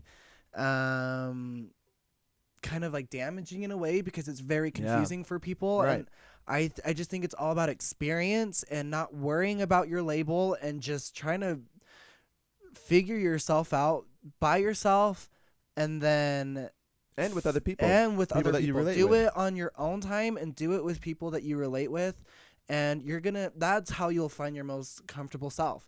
And there are going to be people that are not comfortable with yourself, and that's just going to happen.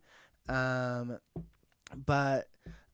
it's just all about experience, and time will tell if it changes. No one knows, but I mean, I don't know. I just think that's where, I think it's just where I stand. I totally agree with everything you were saying. And it's definitely a more liberal approach Yeah. to life. It's instead of taking a conservative route, following tradition, Yeah. following and there is nothing wrong with finding a partner, marrying somebody that's of the opposite sex, Right, and having absolutely. a family. And that's what that's what some of my friends have done. That's how they want to live their lives. I have no problem with that. But for me, I feel like, to me, I can reach a deeper sense of satisfaction and happiness by n- well by keeping myself open to other perspectives and not necessarily experimenting in all Yes. avenues, but by doing what I know makes me happy. I know right now I just love people. I love men and women Yes. in a different way. I love to be around my friends, and I love to be around my family. I enjoy seeing them be happy and doing things that make them happy. I know I'm a very affectionate person and like to hug people and Me too. and yeah. be and just be close to people and be rambunctious and obnoxious and be really loud and like express myself to the max capacity. Really, because I just love expressing myself and Yeah. being with people. And So not worrying yeah, who or what. I mean, you're not really. Yeah, you're not classifying anything. You're just being a loving person. And Yeah. I mean, that's different from attraction and things. But I think Right. that's just I treat men and women the same in a lot of ways. I mean, when attraction comes, it's different. But yeah, I'm the same way when it comes to like even with like a straight man. Whether he's comfortable or not in his own skin and his masculinity or his heterosexuality. Like I don't treat him any different because he's a I don't know. Like I act myself around him. If he's uncomfortable, great. If he's not, then great. We get along. Like it Yeah, just you can feel connections yeah. with some people, It's and all sometimes yeah, you don't. absolutely. And That's so awesome. Sweet. Okay, let's move on. We already talked about transgender. That had to do a lot with this gender dysphoria. If I hope that if you wanted to know something more about transgender, then you should have let me know, because saying transgender alone, someone just is said already covered. They said transgender. transgender, and I said we already answered that. A question was, I know a lot about it, about the community, but I want to know more about all of it. And it is, I'm sure they meant to say, I want to know more about all of it. And is it always fun to hear other opinions about things I think I already know, so I want to hear it all? Does that make sense? Say it one more time. I know a lot about it, but I want to know more about all of it. And it is always, okay, you did say it the way you want. I just wasn't understanding it right. I want to know a lot. I already know a lot, but I want to know more. And it's always fun to hear others' opinions about things that I already know, so I want to hear it all. Okay, well, I hope that the conversation we already are Yes. having is covering that. So I'll move on to the next one. The many different types of sexuality, and how to correctly ask in a loving, non-offensive way, and how they would like to be referred, like pronouns, the him, her, she, them, they, that thing. Yeah. We kind of talked about that a little bit. Why don't you tackle that first? People ask me that all the time. They're like, "Are you he or she?" And I'm like, "He." But honestly, like especially like, and if they're asking in the sense of like somebody that doesn't look like if they're a man and they look like they're more just like a woman, like if they're um well, let me go off like like an instance that happened. I was working, and it happens usually when I'm at work, because I, at least nowadays, I don't really get dolled up anymore unless I'm going to work. I used to be like on my free time, but I usually only get ready when I'm at work, just because I'm lazy. And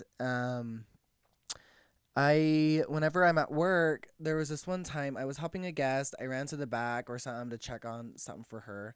And as I was coming back to the guest, I saw she was talking with one of my managers.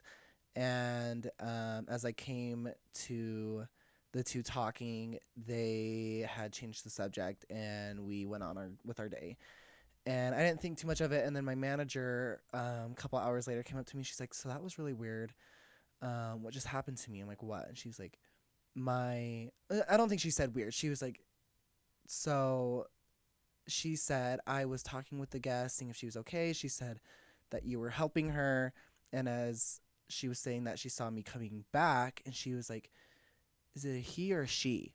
And my manager was like, "What?" She said that to the manager about you. Yes. Yeah. And she's like, Is it a he or she?"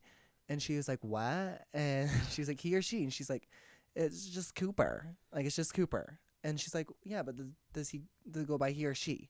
She's like, "We just call him Cooper." Or I don't even know what she said, but she was just like, "Cooper." Like, we don't think about it. Yeah. And Yeah. my coworkers and everybody calls me he, because I am a man.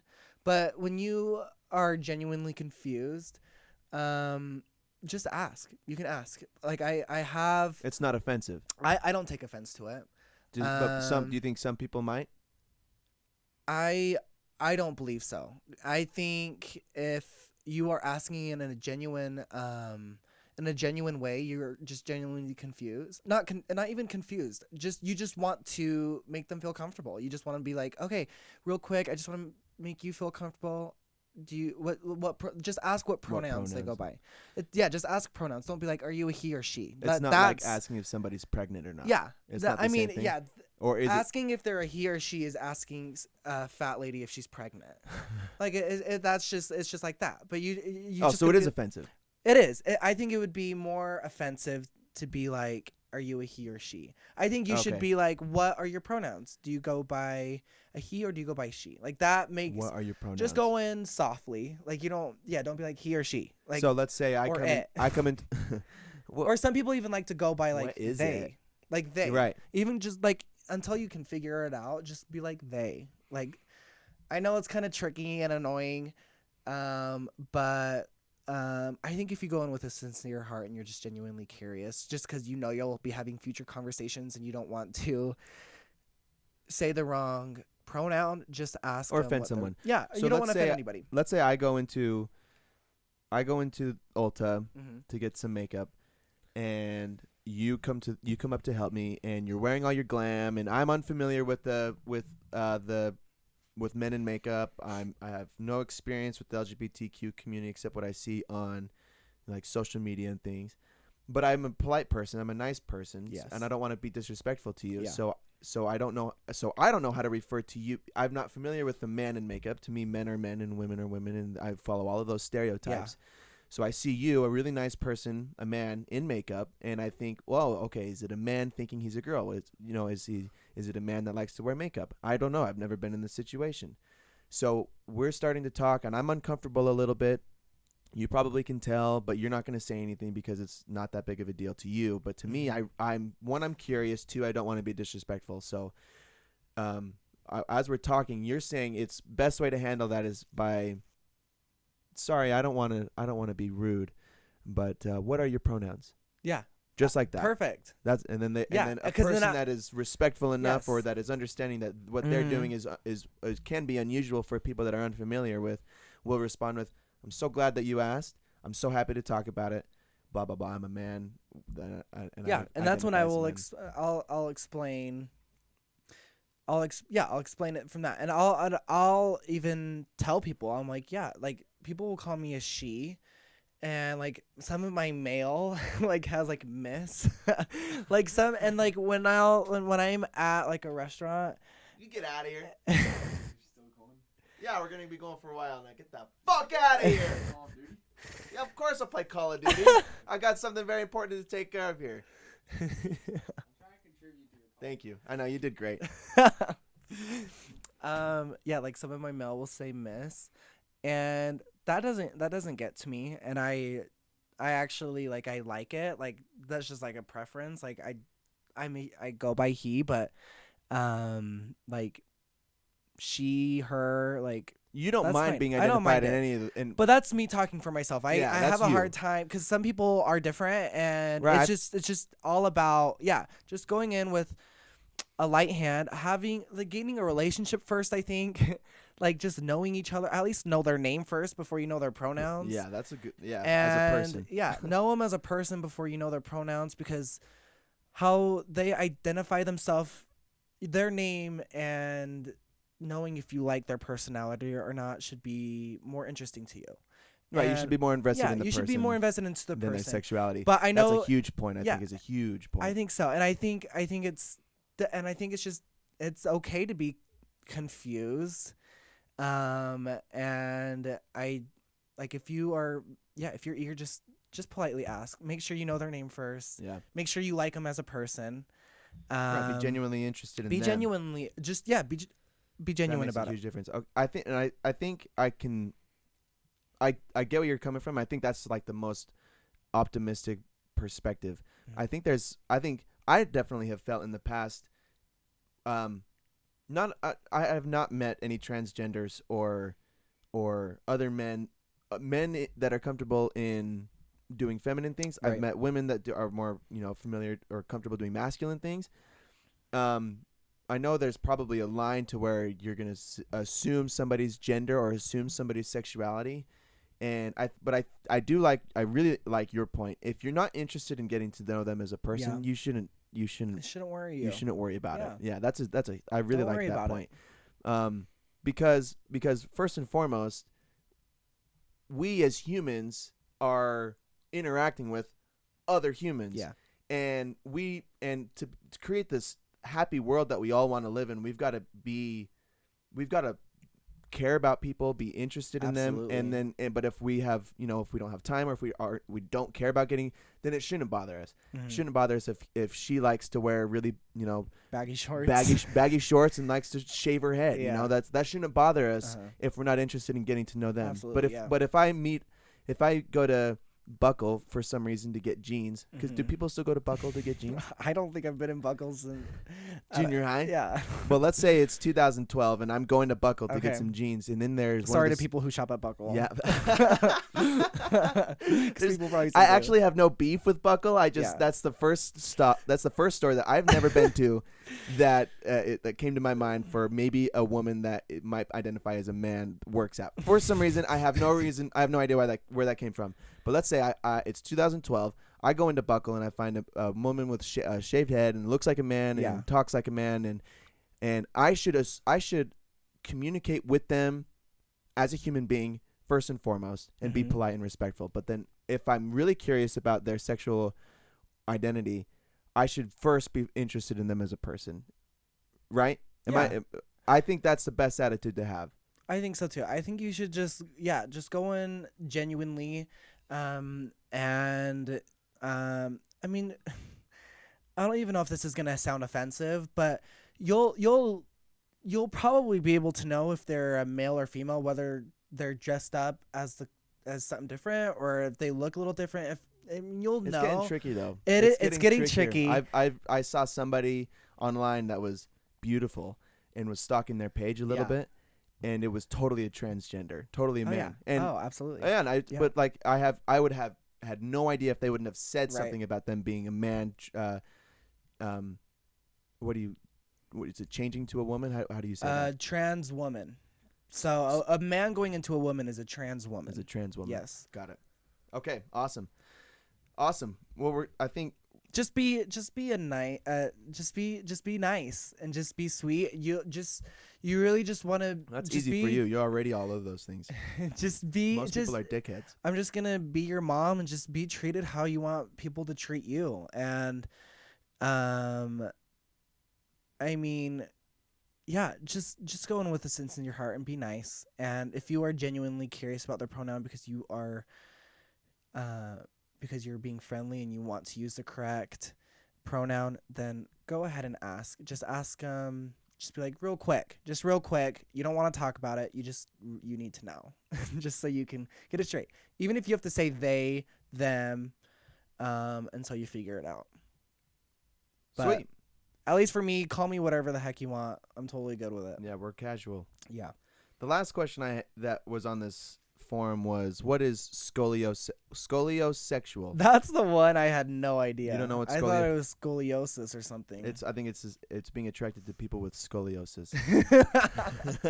with Scoliosex curvy backs. with a curvy back. I think that's what it is, right? I think Isn't it's that when where you your have a spine curvy is on a line? spine, And they tell you in junior high, You're like at bent? PE, Yeah. if you get bent, get bent, motherfucker. Yep. Mm-hmm.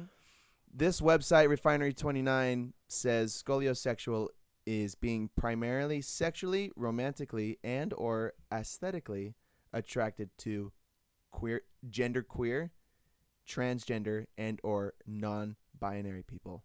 So people that just don't. Yeah, They're people. dominantly attracted to transgender people. Yep. Dominantly attracted to genderqueer people, which I do want to say. Gender queer. I don't think I've heard that.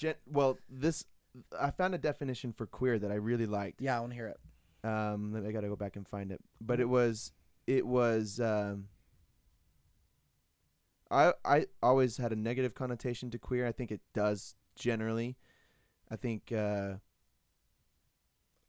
is usually used to It be was a rude. derogatory term. Yeah. But people identify as queer. So this is the definition for queer. It says it's an adjective used by some people, particularly younger people, whose sexual orientation is not exclusively heterosexual, like a queer person or a queer woman. Sometimes, for those who only identify as queer, the term lesbian, gay, and bisexual are perceived to be too limiting and or fraught with cultural connotations they feel don't apply to them. But many people identify as both queer and another sexual orientation, like queer and lesbian. Once considered a pejorative term, pejorative, pejorative. I don't know what that means. Probably derogatory. Yeah. Queer has been reclaimed by the LGBTQ plus community to describe themselves. However, it's not a universally accepted term even within the community. Yes. So I like that. I like that definition. Queer is not just. It's not just a strange person. It's someone that is Different. someone that doesn't want to be limited by the labels. That's what Yeah. I was saying at the beginning. A queer person is they're really just open, and or that the definitions are too limited to define them. So yeah, I'm a lesbian, but I'm more queer than I am lesbian. I like So I'm a gay queer. yeah. I would say I'm a gay queer. Yeah. So a gender queer would probably be someone that is it's somebody that is they're not And a a gender man, queer, yeah. they're not a woman. They're Yeah. they're that those terms are too limiting to how they feel.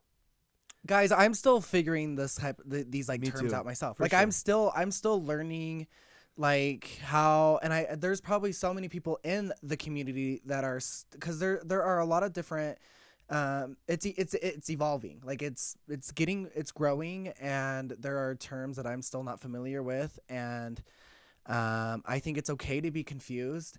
But yeah, I think it's okay to be confused, and I would say, yeah, I probably am like a gender queer. If I'm a little if I'm a little different with my gender. No, that's different. Because you identify as a man Yes, and you feel like you're a man. I am a man. So you're not queer as far as your gender goes. Because a gender queer person, to me, at least as far as I understand, would be Yes. a man that's like, I don't feel like a man. I feel like a woman, but I also don't feel like a woman.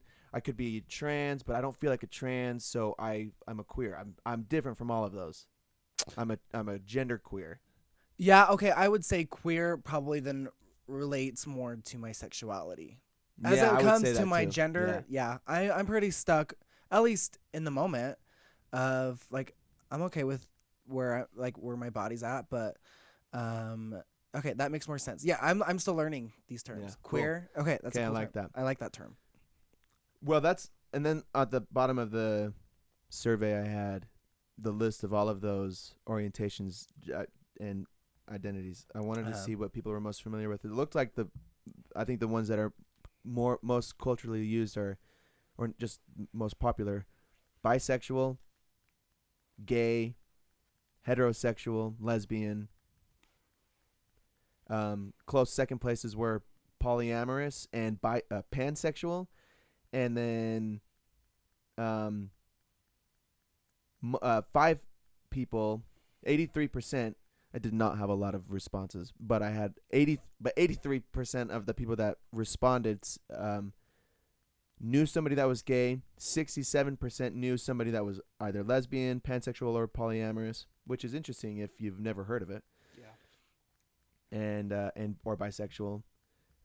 Some of those sexual orientations and identities that nobody were familiar with, or that nobody knew anybody that was associated with it, were allosexual, androsexual, gynosexual or gynosexual, Gyne. scoliosexual, demi-romantic. So I definitely have got a lot more to learn about all of those. But I could share this link if people wanted to learn this. It's got just a quick definition for all of these orientations. I do want to check out the TED Talk too, the 50 Shades of Gay. Gay. She's great. It was such a great talk. And I feel like she answers a lot of questions that I even have a hard time answering. So I would give that one a listen, because it's great.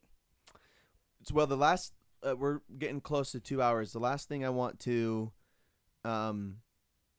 bring up in this regard is I wanted to talk more about your religious experience, because even at the beginning you mentioned that we'd grown up in a Mormon household and that you were a Mormon person, but now you're not a practicing Mormon, at least as far as I know. Mm-hmm. I wanted to talk more about that, but before we do that, or we could save that for another time, I just wanted to say I think all of this is very foreign. Most of it is very foreign to the general population, and especially to the Utah population. And this is just my opinion. I haven't done any research or seen any statistics, but I feel like it's not talked about. Mm-hmm. 2, it's it's not generally accepted. It's out there, but I don't think that. I think, like you said, more people are now more accepting of it than they were in the past. But I think there's still a lot of work, Tons. especially from where other places like California, more liberal Mm-hmm. states, and on the East Coast, where Yeah. it's normal to be.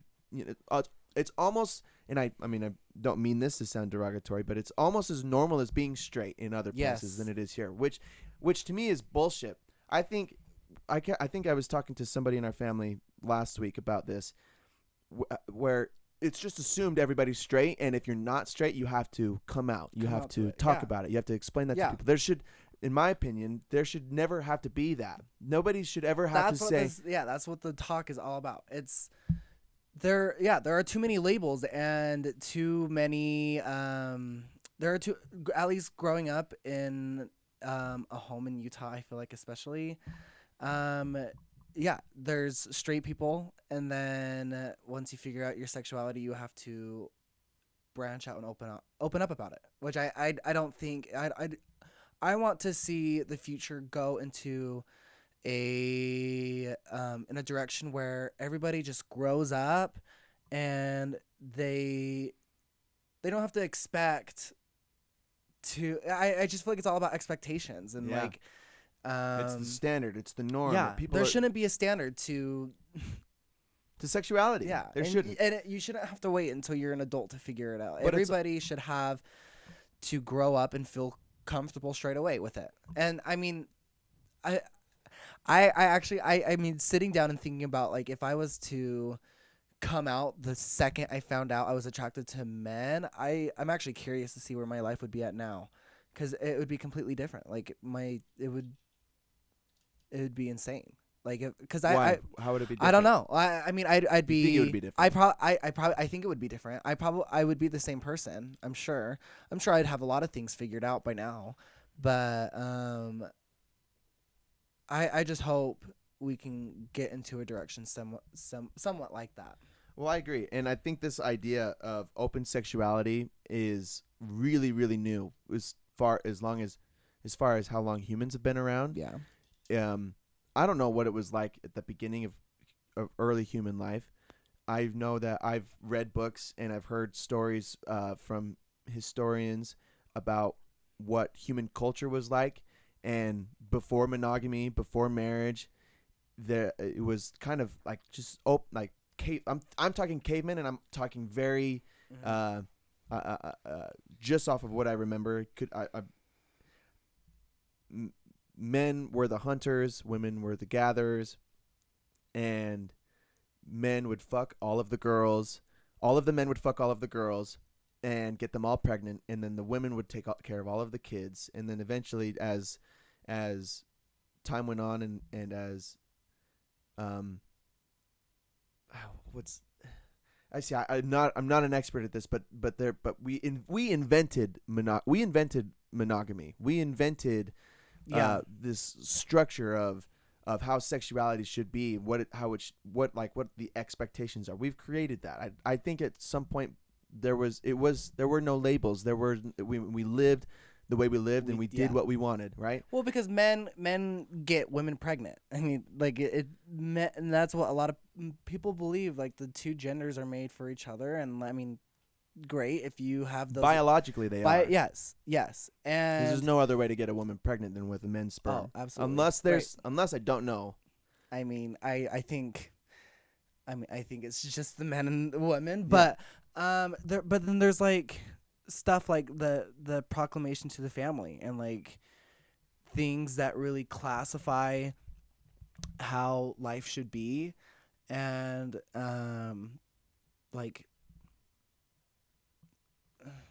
I don't know, my whole life I just grew up believing that it that these type of things are temptations and sins, and I have the choice of believing if they are or not. And if I do believe they are temptations, then I have to push them away. And The feelings that you have. yes, I have to push away the feelings that I have, and I have to do the complete opposite of what my attractions gear towards. And that's what I did just about my whole life. And I want to clarify that I didn't feel at least me personally speaking for myself, I wasn't lost. I wasn't like upset. I didn't feel like I didn't feel like I had to come out. And that's just my personal story, but I feel like it can be it is very damaging to somebody to believe that way.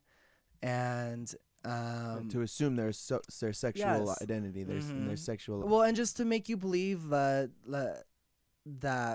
your attractions are a temptation. Like I Right, if they're not okay. and that's what I genuinely believed.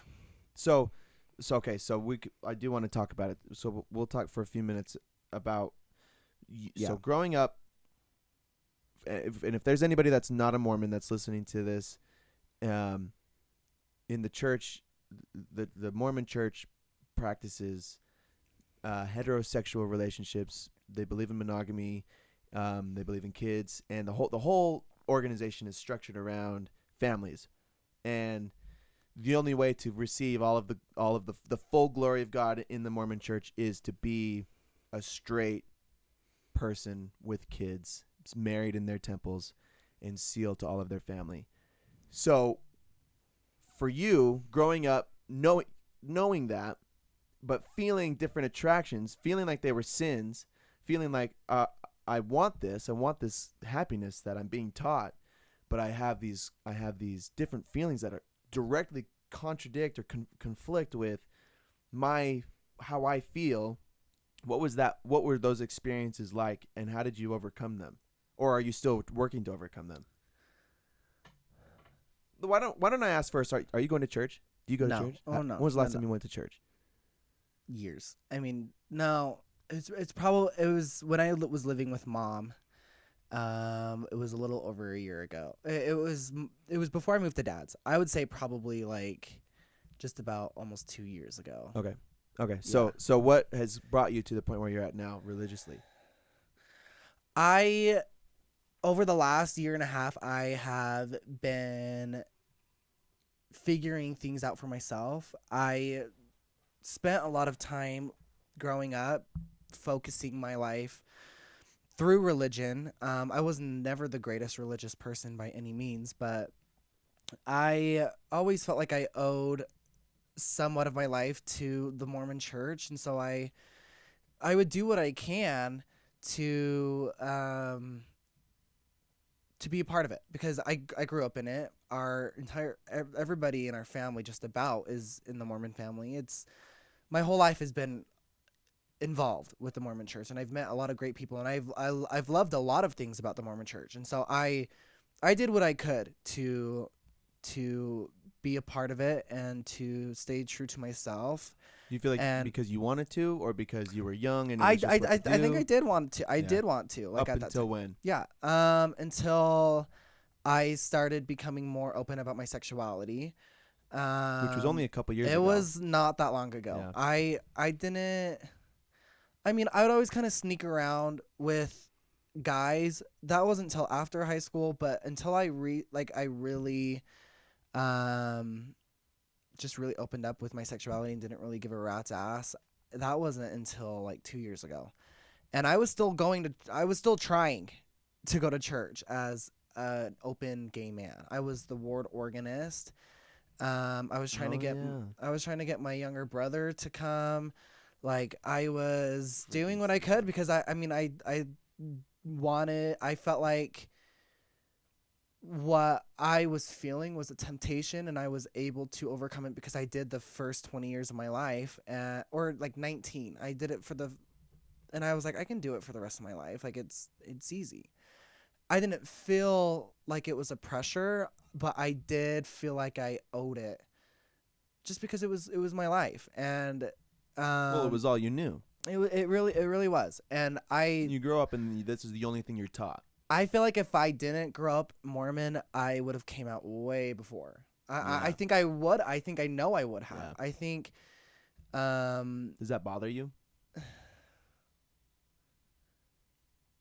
like I wish it would have been that way, but it's not, and I'm fine with that. Okay.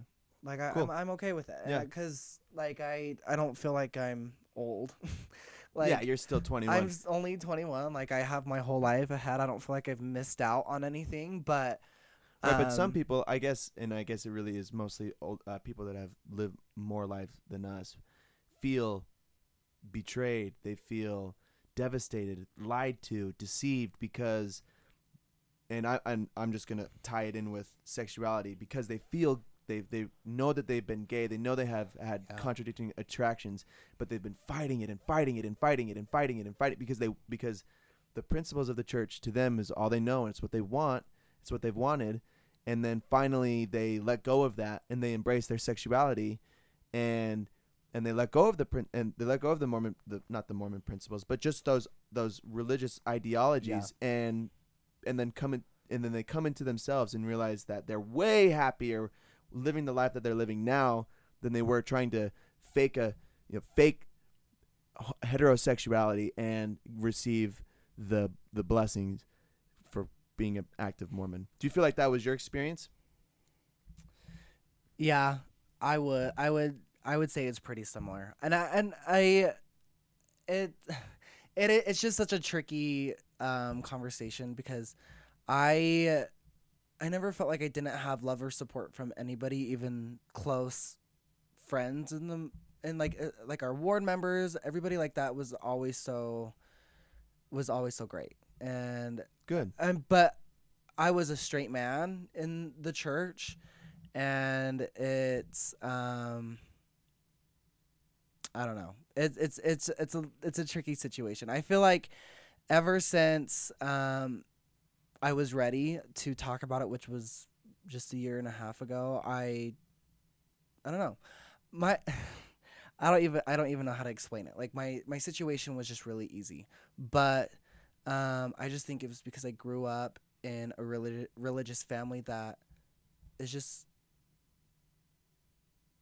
I don't know. Like I You've hear had support your whole life. my You've whole life never, yeah, you've never felt like it was embrace my sexuality and lose my family, or hide my sexuality and keep the things that I have. You've never felt that never. conflicted, And I've which had which is wonderful. yeah, but there are families that abandon their All the kids time. for There are people either that live perfect lives but they just don't want to go to church anymore, and then their whole family disowns them.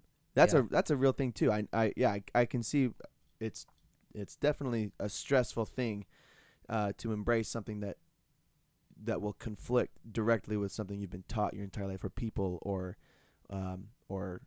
family members. Yeah. But you didn't feel the conflict.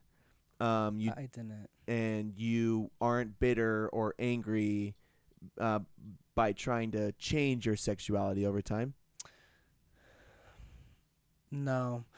I I think I do get I have no bitter feelings toward the church. I would say I wouldn't say I have any bitter feelings towards the church at all. It does make me it is very upsetting to hear conversations held in the church and conference talks and just hearing and the reassurance that they have with their ideas. It that's probably the most upsetting to me as a non-member now, because as I was when I was a member, it didn't really um, offend me because I was not open about my sexuality, but as an open man about his sexuality, to hear, yeah, just to hear them at conference talks and bring like the family proclamation. I don't know. It's just It's really hard to hear. upsetting. It's hard to hear because I grew up in it my whole Yeah. life. The thing that doesn't make sense to me is how well I have like a really I'm like I have a black and white mentality, and if I part of the reason I left the church was because I had just a few things that conflicted with the church that Mhm. where they weren't even big things. They were just like I didn't like wearing garments, and I wanted to experience more. I want to have more sexual experiences before I was married than I was allowed. I didn't even want to have full on sex. I left the church thinking, well, I still don't want to have premarital sex. Um,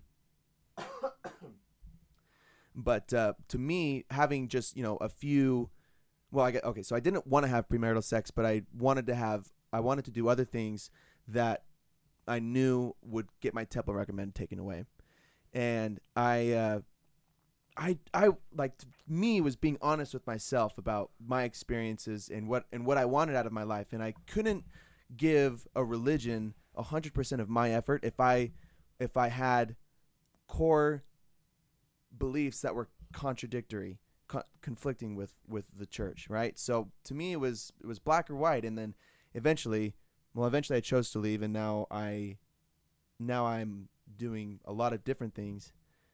Anyway, okay. But you feel more.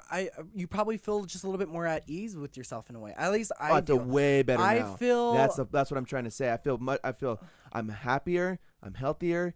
I find more satisfaction in all of my relationships. Me too. I feel like I'm just a general better person. I do think I'm more mature, and I can handle my life better than I did before. But I don't think that religion in general, or more specifically the Mormon Church, would help me with where I'm at now. I think if I had stuck it out and tried to fix what was wrong, quotation marks, with me, then I would be less happy, less satisfied with my life than I am now. I feel so much more content and satisfaction with the life that I live, with the relationships I have, than I think I could ever manage with trying to suppress all of my other feelings. So, sorry, did you have a thought? Well, I was just gonna end on that too by just saying, yeah, I feel like, once I decided to not partake of the sacrament anymore with the Mormon Church, and I just decided to kind of have my own faith, because I mean, I didn't leave the Mormon Church with an atheist mindset. Like I've learned a lot through the Mormon Church, and there are still things that I've taken through their teachings that I can mix into my life and my beliefs now. I feel like I have a closer relationship somehow with whatever is in this next life, or whoever our creator is. I feel like I can be more comfortable with the idea of that. And I feel like I just feel a little bit more free in a way. Like I just feel like I can totally liberating. Yeah, I feel like I can just have my own relationship with God, right? Or and just not feel. I felt like I had a relationship with God, but the constant bishop meetings and just like pressure of living and doing and knowing that I'm doing things that are wrong, and they feel good, they feel right, and feel true even to if yourself. And they weren't always the best decisions, but they, like, the whole homosexual thing, just knowing that I had an attraction to the opposite sex, and knowing that then it was a temptation and I cannot embrace it, or else I will go to hell. Yeah, that was my fear. It was just fear. Yeah, it's just all it was fear, and I feel more at ease with myself. I feel comfortable with where I'm at religiously.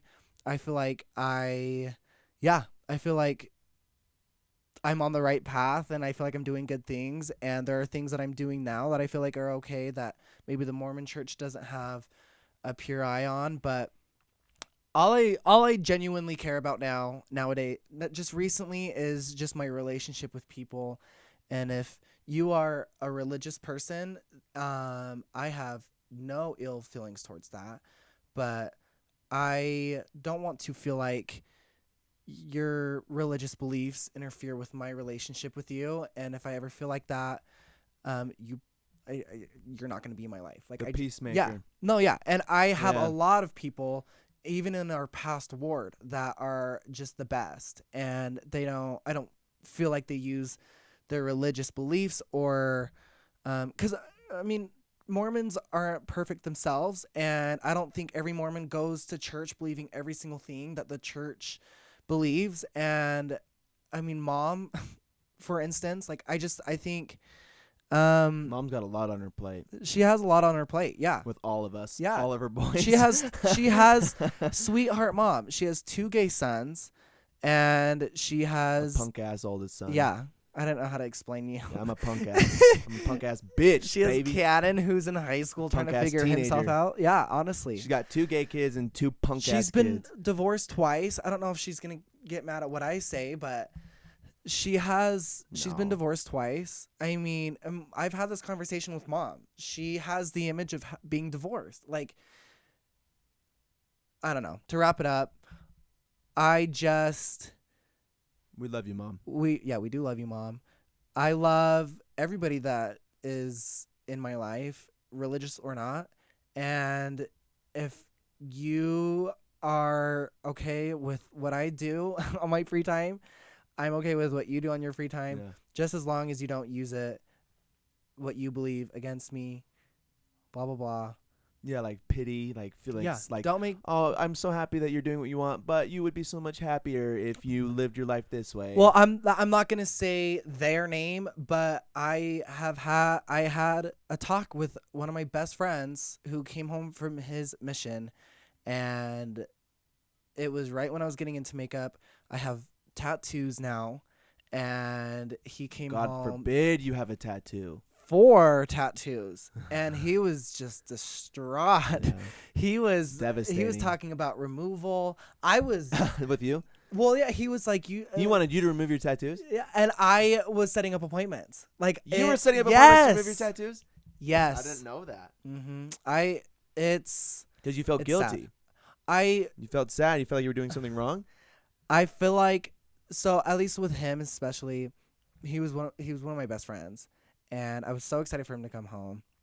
And he came home, we reconnected, and the connection was still there, but he was obviously very religious and did not like my tattoos, which is fine. You don't have to like my tattoos. I don't give a rat's. He didn't like I was wearing makeup. Didn't really make me feel bad about it until general conference came about. Someone said something about the LGBTQ community, and he was keeping true to it. And I think that's fine. Like, if you want to, you can believe absolutely what you want. But I don't know. Like, if I'm going to be friends with somebody that's religious, I don't want to feel like they're mixing religion into my friendship with them. Like, I don't know if that You even can makes keep them sense. separate. You can Yeah, keep religion and people who- relationships and separate. and Yeah. he didn't understand that. Yeah. A well, lot of it's people do, Hard for a He return didn't. missionary to Yeah. do that and Yeah. that totally makes right sense. away. I mean, we still haven't talked. That's too bad. But I mean, I don't Well, know. maybe. I'm a return missionary. I know what that's like. I was totally in that same boat, and I felt a lot of the same things. I think I came out of them quicker, and I definitely went down a different path than a lot of return missionaries. But I think what you said about keeping your relationships and your religious beliefs separate is critical Very if you want to important. maintain some Yeah. important relationships. But both of those things are too important to one of the people in the party. And this advice is for people that Yeah. want to be friends with people that are not religious. Like, if you don't want to be friends with someone that does not have your You wanna- religious belief, yeah. then don't talk to me. No, yeah. Don't follow me on Instagram. Don't do any of that. There's no I'm just reason gonna be to. honest. Yeah, you don't have to show me. I don't need your, like, Pity. I don't need it. Yeah, Yeah. I just don't need Fuck that. pity. Honestly, like, I don't need it. I don't need you. Like, I don't know. I want your genuine love and support. And Mm. if you don't have that, then GTFO, bitches. Yeah. Yeah. That's why we need the video podcast so everyone can see yeah, your I was middle using my fingers. middle fingers. Yeah. Fuck pity, man. I get that. And I don't have a lot of pity. I think I did have a lot of pity when I first posted on Instagram me wearing makeup. I had people that kept following me just because they were probably like, whoa. But the more I posted, they were like, oh, yeah, I don't want to see this. And so they unfollowed me, which is great. This is perfect. That's what I want. Did it kind of sting, though? Did it kind of sting? I mean, it was like people that they were people that were close in my life, but I mean, and it probably like when I first saw it, I was like, oh damn, but I just went on, like it was fine. Like I don't take it. It didn't feel like a stab. Like I unfollow people when I don't want to see their shit. Right, Like it's yeah. like I don't know. Like it's fine. Like, I know, but it stings. It does It stings sting. when you are. You'll always get stung though. You will. I've had like 50 people unfollow me since I put out 2 podcasts. Yeah. Oh really? Family too, family and friends. Oh great. Yeah. Yeah, how, me too. How fucking crazy is It's that? awesome. Well, to me, I have left the church, and I live a completely different lifestyle than I did a year and a half ago. Yeah. And I get that can be difficult for people. I'm not, but like my situation is not as dramatic as yours, where your like attraction and identity have changed, in a sense. Yeah. So I can see how you would get a lot of blowback, but I've just been public and open and honest about On a podcast. about how I feel, and I guess that some people that I considered friends can't handle the fact that I believe different than them, and they can't stand me, and so they have to leave. They have to just get out of my life. And That that's doesn't just make any and that's sense. how people cope with. But I get it. Things. I get that, and I get that. And that's what these and that's what these conversations are about. There are people that handle things like that, and it sucks. But the whole point of this podcast is one is to clear the air for me and for the people that are in my life, to explain why or how I see things, but to create a community where we can talk about our differences and be okay with them, because I have some of my best friends are devout Mormons, and I love them so much, and their religious beliefs will never change how I feel about them unless they start hurting me and my family. Yeah. But I love them, and those closest friends have stood by me even through over the last couple of years, where my lifestyle has changed, living in Logan and starting drinking while I was in Logan, and living with Mormons and hanging out with Mormons. Some of my, it's just, oh wow, it gets me fired up. I don't get how people can't disconnect the religion to the approval relation, and the approval and the agreeance. You don't have to agree with everything that I do, but if you love me, you would approve of me, right? I don't know. That's a conversation for another time. We gotta wrap this. We up. gotta wrap it up. Do you want to come clean carpets with me? I have a job right now. Oh, you're kidding. No, for real. I have to go clean an office right now. Yeah, it's gonna. They close at 5, and I couldn't go until 5. So, What office building? This is just an office in Ogden. It's a big multi-use office. Got to clean all their carpet hallways. It's gonna take a couple hours. I'm gonna go donate plasma. Okay. I'm gonna go. You probably get more money doing that anyway. Yeah. And you can watch TV on your phone while you're doing it. It's $50 for 45 minutes. You were doing that in high school. Oh, I've been selling my body since I could. Okay, all right. Well, I'll go clean some carpets. I really enjoyed this entire This was conversation. so fun. Yeah. Yeah, this is tons of fun. I think we've made a lot of headway with information, and I feel like there's still lots of information that we didn't even touch base on. Yeah. And I think We'll have to revisit it. Yeah, I think Connor's gonna touch base on a lot of stuff that we didn't. We'll get a whole different perspective. But I just want people to know, especially just and people that I know personally, that it's okay to be confused, and I'm a complete open person, and it takes a lot for someone like me to get beat down and hurt. I feel like you got some. I have thick some skin. I have some thick skin when it comes to this topic and when it comes to my my situation, but I just love and support everybody and what they do and what they want to do with their lives, and I think when you live that way, you just become happier yourself and you start to love yourself even a little bit more, and so just love one another like Jesus has loved you. Love one another. Was that sacrilege? I didn't mean to be sack, but you but are a it's little true. sack. Love one Yeah. another as Jesus has loved you. That's a beautiful song. And families can be together forever Yeah. through his Okay. plan. Well, that is also another song, Yeah. and you're gonna make me sing it.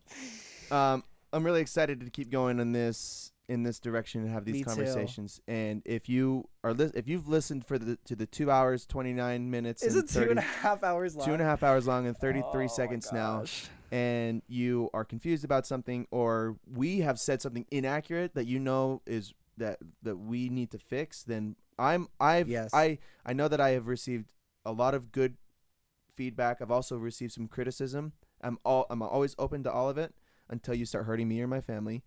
And if I need to make something clear, or if you would like more information on a topic or something, then please reach out to me. You can reach out to Cooper. You can find him on all of the socials as well. I'm going to tag him in the post, but you can find him at Instagram is it Cooper? This is all my social media. It's I am Cooper Kelly. I am Cooper Kelly on Instagram, Twitter, and Facebook. It's Cooper Kelly. I am Cooper Kelly. I am Cooper Kelly. Kelly. Not EY. You get that a lot too. Yeah. Or people call me Kelly. People think my name is Kelly Cooper, because Kelly's generally like a first name and Cooper is usually a last name. Whenever I go to restaurants, I always say, they're like, "What's your name?" I say Kelly, because Kaiden for some reason is too hard for. It's always impossible to spell, and some people just don't get it. They don't hear it right, or they don't say it right. Kaiden. So Kelly, and they're like, "Is it with a Y or just?" Don't worry about it. Just call out Kelly. But it is just the Y. Yeah. By the way, yeah, I'm excited to keep this going. Please reach out to him. You can reach out to me. You can always find me at Kaiden R Kelly, Kaiden R Kelly on Instagram, on Twitter, Facebook.